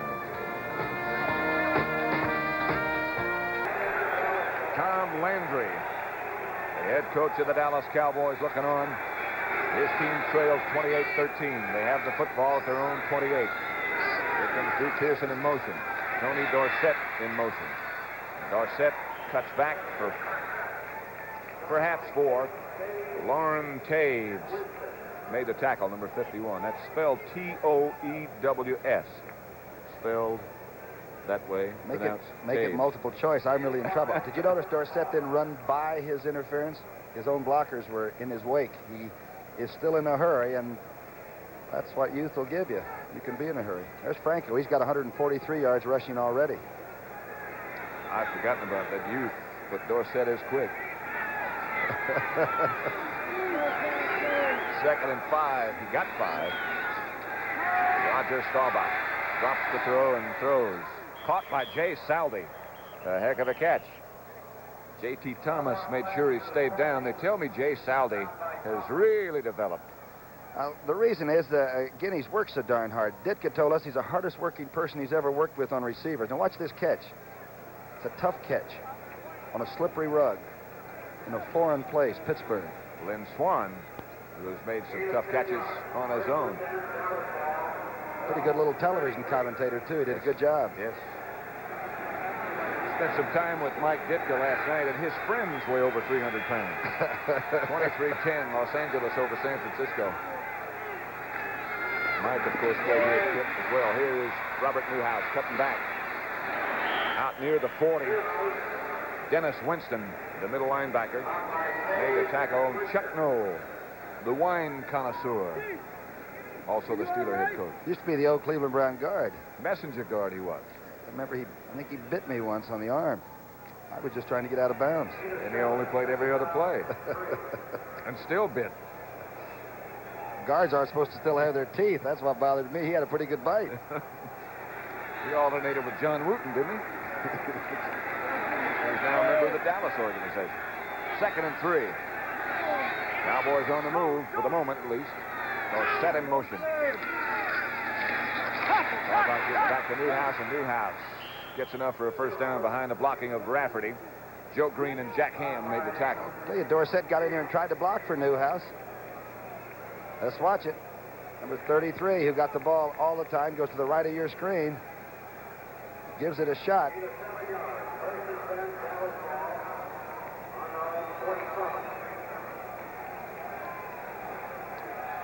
First and 10. The Steeler season this year, very similar to what happened to them last year. They like to get their backs to that wall, don't they, and then scratch. As Joe Green said, the time for talking is over. It's time for playing. They've been doing it. Dorsett behind the fake. Throws outside. Burton Lawless was out there with Dorsett. And Burton, who has never caught a pass that I know of, watch that one whistle under his arm.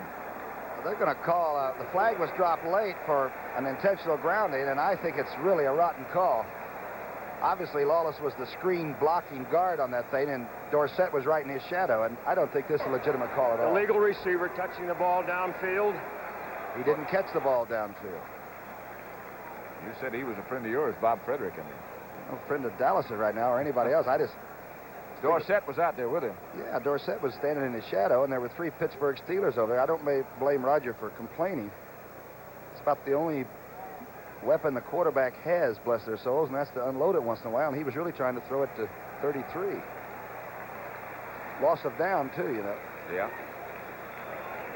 33 became 66. Ineligible, touching the ball downfield. And it's a loss of a down also. 2nd down.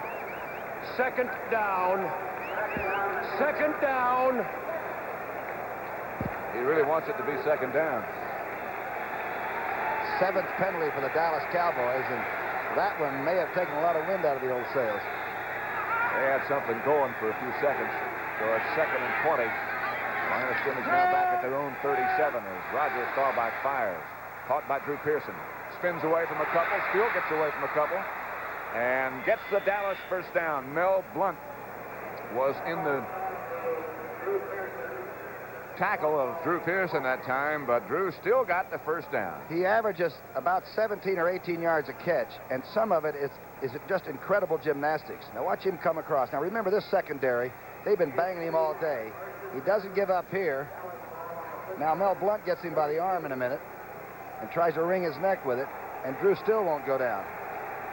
The Dallas Cowboys believe that there is no contest as to who has got the skinniest legs in pro football. They'll tell you it's Drew Pearson. And the smooth set of hands, huh? And tough. Dorsett looked like he was going to throw. Still looked like he was going to throw. Finally found the handle, and he was stopped by Ernie Holmes and Lauren Taves. Look where Drew Pearson is. He's down on the 15-yard line all by himself. I think he was trying to throw and might have lost control and decided. Yeah, he was going to pass. He has thrown one already this year for a completion against Washington, and he had that in mind then, but just couldn't get it all together in time. Oakland and San Diego in a rather surprising happening. 12-7. The Chargers over Oakland in the fourth quarter. Fouts back at quarterback, huh? Came back last week after that long holdout, and after saying he'd never play for them again, he's back playing. 2nd and 8. Dorsett, a 2-yard pickup. Rogers Staubach behind good protection this time, deflected by somebody in the front 4. Joe Green, I think, got the big hand. Oh, I'll tell you, Joe Green on the line of scrimmage has really been savage. I'm not kidding you. Watch the right part of your screen. Rafferty's throwing it in there. Joe has been using the arm whip and throwing people away like nobody. Now watch him get off balance and then get it up. Wet powder just didn't come off, did it? It's like the World Trade Center coming down on top of you. It'll be 3rd and 8. Preston Pearson is in the game. An excellent receiver. Golden Richards split wide to the right. Drew Pearson left. A lot of folks. Over the head. Intended for Jay Salvey, who couldn't quite hang on, and it bounced off him. Looks like they're going to punt. We got 9 minutes and 53 seconds left to play, and again the defense comes off to the acclaim of this Pittsburgh Steeler crowd. 28-13, they lead. Another sellout for the team of Art and Dan Rooney. And I'll tell you, one of the great stadiums to come to. You really feel like it's football, huh? Isn't it nice?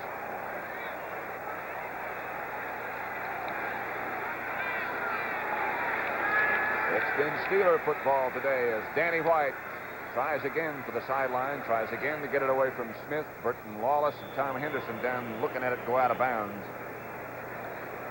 You know, Dallas has been preparing for Pittsburgh, thinking Pittsburgh's going to fumble the ball 4 or 5 times. We might get 2 or 3 interceptions. It simply has not happened.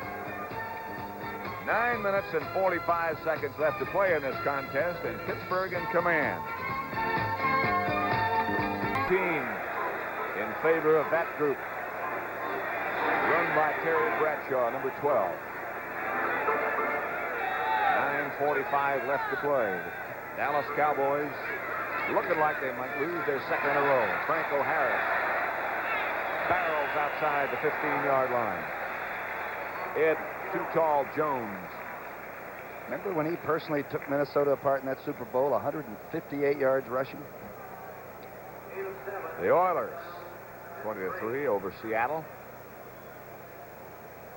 Bradshaw's job now, work the clock, pull that chain a little bit and get the minutes off and take away chances for Dallas to get back in quickly. A few more plays like that would make him happy, and Steeler fans as well.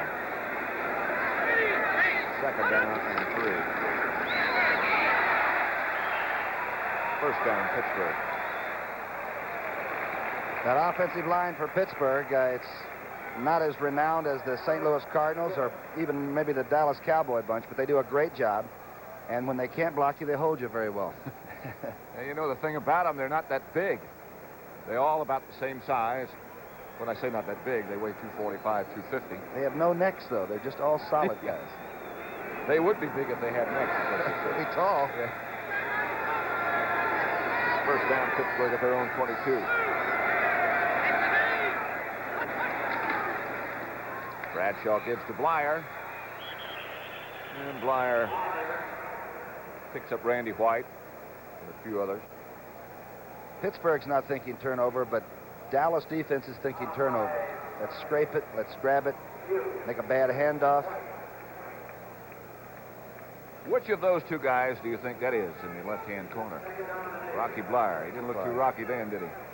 A nice smile for a hard-nosed football player. But you know, he's still got a great smile. That one of the incredible stories anywhere, not just in sports. The Vietnam veteran who was told that he'd never play again is now one of the better halfbacks in this league. Franco Harris, one of the better fullbacks in this league. Cuts back to his right, stopped by Jeffro Pugh. Man, there's some hitting going on now. There were 5 Cowboys in on that, on a gang tackle. Again, they're looking for the ball. And you don't want to say it in the huddle like, make sure you hold on to it. You know, the things that aren't happening, you try to act like they can't. But you don't want to fumble it now. You don't want to let Dallas feel like hey, we can snitch it. But the minute you say don't fumble it, that makes you squeeze it just a little bit harder, and that's when it pops loose. It's got helium in it. There's the other member of that running backfield, Franco Harris. That was taken last year. Before he had a beard. Third down, Franco. Does not get his first down. D.D. Lewis wraps around the top part. Cliff Harris had him around the ankle. Is it rough on a Sunday afternoon? Watch this. D.D. Lewis is just playing the best football of his life. Harvey Martin reached a stalemate with the guy who was trying to block him and sort of stacked it up. Benny Cunningham, the tight end, is the guy who's down and being looked at now by the Steeler officials. Benny rolling over right now. We have 6 minutes and 47 seconds left to play in this football game. Pittsburgh 28, Dallas 13. Big Cunningham walked off, the big kid from Clemson. He was limping, but he was walking. His college team finished on a positive note with a few close and anxious moments yesterday. And they're in line for the Gator Bowl, looks like. Dallas is coming. Walden is back, number 39. Butch Johnson alone, and here they come. Don't get it. And they do get him, though, and a flag goes down, and Pittsburgh will keep the football. Bobby Walden. And I don't believe he was faking it. I believe he was a little bit gimpy. He is still a little bit gimpy. He's not only gimpy, but he's mad. Oh, Bobby Walden, you're on television. He gets it off. That's the main thing. If he just wear a full face mask, we wouldn't have seen that. Said the magic words. Running into the kicker, defense number 43. First down. Steeler first down. They lead 28-13 over Dallas. The ball now at their 35. That is a final score. That game over on the West Coast. Los Angeles 23. San Francisco 10. The Ram record goes to 7-3. Atlanta lost. They are 5-5 now, so the Rams lose 2 games. Here's Franco Harris breaking a couple of tackles. Franco Harris near a first down. Charlie Waters got him out of bounds. That ought to do some all-time figures for Franco. That puts him over. His best was in the Super Bowl, 158 yards. He had 157 once on 41 carries against Cincinnati, but this puts him over that. And he, of course, the 61-yard burst may have set the tone for the whole game. I tell you, Clack that time, Jim Clack came out and took D.D. Lewis in from the outside position, and one of the great blocks you'll ever see. We saw Dallas early in the year when they were really playing well, and in honesty, they haven't been playing well in recent weeks. But Pittsburgh, I think, is as good as we've seen all year right now. I think they're very physical. If you want my spot, okay, knock me off of it. And that kind of a team under this kind of a coach, pretty tough late in the year. Tom Landry and Roger Staubach looking on. Figures on Harris, you got? 164 yards on 25 carries. Previous best, Tom was 157 yards against Cincinnati back in 1975. So Big Franco looks like he's going to do 1,000 at least again. And he plays hurt extremely well. He'll give it a shot. Second and a very short half yard as Rocky Blyer will go for that and get it. Wrapped up by Ed Jones, but he still got the first down. I'm not so sure that Dallas hasn't played well. I just think that Pittsburgh, since the 61-yarder by Harris, they just seem to have been in control. As the yard markers move up for Pittsburgh first down, the crowd begins to sense that this one goes into the W column for the Steelers. They lead 28-13. We now have 5 minutes and 40 seconds roughly left to play. Steeler line of scrimmage at their own 46. Terry Bradshaw, the quarterback, as he has been all day. Franco Harris stops and cuts back on the far side and goes down without too much. Stopped by D.D. Lewis. Look at that final score. San Diego 12, Oakland 7. San Diego's record goes to 5-5, and Denver takes over first place in the Western Division of the AFC. And Snake Stabler did have a strained knee and did not finish the football game as the Oakland quarterback. Speaking of strained knees, there's Benny Cunningham, tight end for Pittsburgh, who has a left leg problem, looks like left knee problem. Denver is down 9-1, Oakland now 8-2. Going to be a reverse to Stallworth. Tried a lateral, got it back. Brunette and Charlie Waters wrap it up. Almost that crucial fumble. Everybody inhaled. Waters plays it beautifully. The safety man comes up and is waiting for the reverse. Of course, the Cardinals' sin would be to let Stallworth get outside, which number 41 does not allow. Even spins back and gets the tackle, he and Randy White. Watch the ball come up. Told you, everybody inhaled.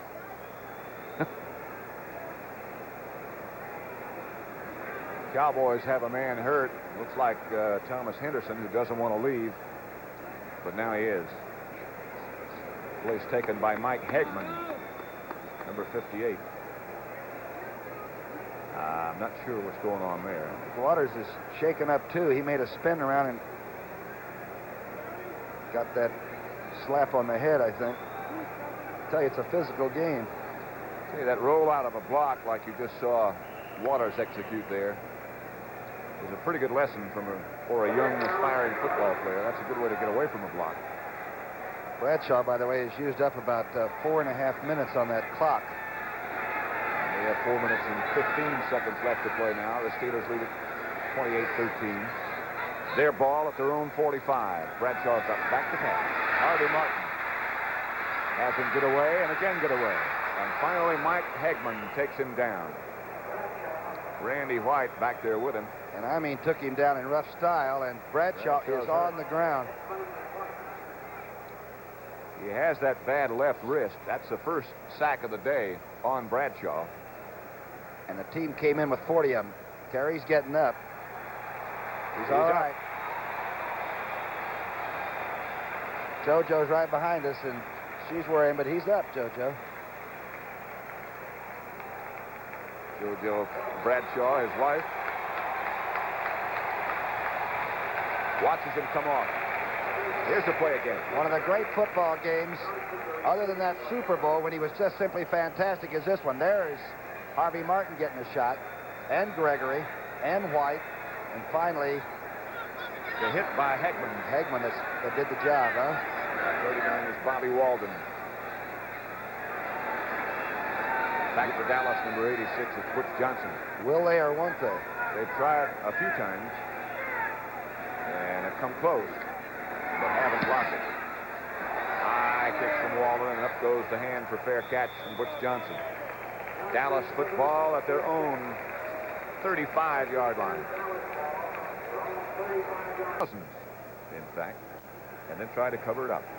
That'll be covered on 60 Minutes tonight here on CBS. In its entirety. You see it all. First down, Cowboys. Own 35, Staubach. Drew Pearson. Looked.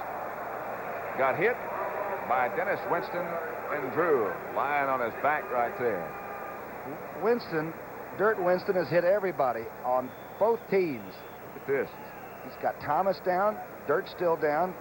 Drew Pearson got up and moved out of the area. Winston may be hurt too, but I'll tell you, he has not stopped cracking people. Middle linebacker is to the top right of your screen, 53. Now watch what happens at the junction. He's taking anything that's in a football suit. They hit each other. Pearson ducked underneath.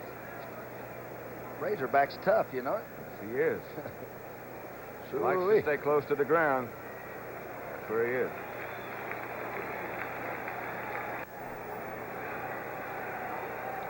On the sidelines.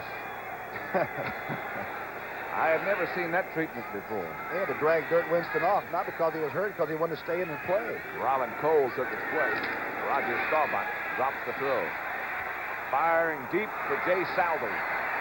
Almost picked off by Glenn Edwards. Saldy, the tight end. Tony Dungy was back there with him. Watch him come at you. Glenn Edwards was just sitting waiting for the ball. Down the middle, tight end. Saldy with good speed, but Edwards, of course, flexed and playing a little bit loose. Really just read this one all the way. I don't know if Rogers thrown the ball out well today or not. Of course, we've seen him when he's always the 60% passer and all, but I think that hand's bothering him a little bit. He didn't really throw that one. There's Benny Cunningham, who walked off, but now he's limping in a more serious fashion. And it looks like Benny Cunningham might be headed for the locker room. Fine tight end, and we might see Larry Brown move back to that position. Here's Roger Staubach. Firing. It is picked off by Dungy. The Steelers come up with another interception. A pass intended for Jay Saldy. And Tony Dungy made the interception. And Mike Wagner's no longer back there. He's had the back injury this year. They thought the secondary with Shell out now might have been weak, but this is a very jubilant young player, Dungy, who is a pretty good quarterback if he's called upon. There was a time when he was called upon. 3 minutes, 13 seconds left to play in this game, and the Steelers lead 28-13 over Dallas, and they have the football. It is still Bradshaw at quarterback. Randy Grossman has taken Cunningham's place at tight end. Bradshaw gives to Harris. Franco barrels straight ahead for 4. Bob Brunig made the tackle. You know what I'm thinking? I'm wondering if the old men down in Washington are watching this game, the McDowells and the Brundages, and those people thinking, hey, we got these guys coming to our ball yard on Sunday afternoon. And you know Conrad Dobler and his group are looking on because they already won today. The Cardinals, I mean. And if Dallas loses, that means that St. Louis will be just one game behind the Dallas Cowboys. And the Cardinal schedule from here on out is much, much easier than what Dallas faces. Pitch back to Harris. Franco cuts inside, cuts down close to the 30. Not quite a first down, but almost. You see the Blyer block that time? Knocked D.D. Lewis straight over backwards. Well, let's see. I didn't see it. All right, watch to the right of your screen. It's a show and tell. Watch number 20. I've seen a lot of 230-pound backs not do that. Rocky Blyer is number 20. At about 2'8". There he is. The Steelers, impressive, emphatic in holding that lead over Dallas. Somebody's listening to us. And we say hello. And goodbye. Third down situation as Blyer goes in motion and Harris goes behind him with the football. Franco Harris to the 25. Another Pittsburgh Steeler first down, stopped by Cliff Harris. Stock. This Dallas defense only allows about 114 yards rushing per game, and Franco's got 179 yards by himself, and Blyer's got another 40. Franco Harris comes out to the acclaim of the crowd. We've been wondering where Phyllis is. Actually, she's back in the studio with Brent Irv. I don't know how they worked that out, but that's what happened. We're out here on location. We have no much acclaim. Don't forget that tonight, 8 o'clock. 1 minute left to play as you look in that Steeler huddle, and they're confident right now.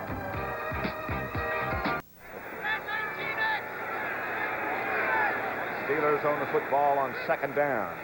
Terry Bradshaw is still the quarterback. Delaplane's in there now. Flag goes down. It's Jack Delaplane in place of Franco Harris. Delaplane gets down to about the 17. Cliff Harris and Charlie Waters converge to make the tackle. Flag went down, you saw early. Number 38 checks in for the Pittsburgh Steelers now. Patrick, number 52 right there, Webster, is some kind of a football player, the offensive center, I'll tell you that, for the Steelers. That whole bunch, Davis, Cobb, the entire group, Clack, they've all just done a great job. I mean, I guess a heck of a defensive line.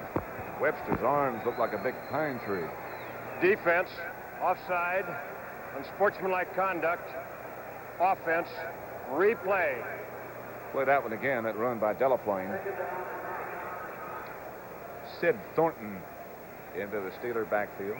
Terry Bradshaw thought Terry hurt a minute ago when he was down on the field, and she said she thought it was his wrist. And Tom said, "You're going to have to wait on it." She said, "I always do anyway." Monday mornings or something around the house, right? Super Skates will be on CBS. JoJo will be performing and commentating, which is something we've never been able to do. That's right. We need some help like JoJo. Yeah. You realize that Dallas has only had the ball for 3 plays since the 9:15 mark of the 4th period, and Noel is still breathing fire. Oh, what's he mad about? One more point. 54 seconds left to play. Bradshaw gives to Sid Thornton. Number 38 is stopped by Randy White as he gets down to about the 22.5-yard line. The Dallas Cowboys now call a timeout. Score is 28-13, Pittsburgh over Dallas. Sid Thornton, by the way. There's Terry Bradshaw coming over. Talk with Chuck Noll. I'll tell you one thing, Landry will not have any alibis. No? Just after the St. Louis game or when they almost lost to Philadelphia, he said, we're just really not playing that good football, and even as talented as we are, we've got to mature and we got to get better and we got to have the intensity. And I think this game really proves that. No matter how good you are at the skilled positions and all that, you got to go out and out hit people too. He said it was inevitable. As you said, we haven't been playing very well, and you knew that somebody was going to beat us. Here's Tom Landry. And Stallings. Gene Stallings, yep. That's Terry Bradshaw, of course, back into the offensive huddle for Pittsburgh. 42 seconds left in this contest. The Steelers have the football. 3rd down. Bradshaw gives to Delaplane. Jack Delaplane scoots to about the 16. Randy White chased him down. Not a first down for Pittsburgh. And again, Dallas calls a timeout. So with 31 seconds left to play, it looks like the Steelers got this one locked up. 28-13, they lead.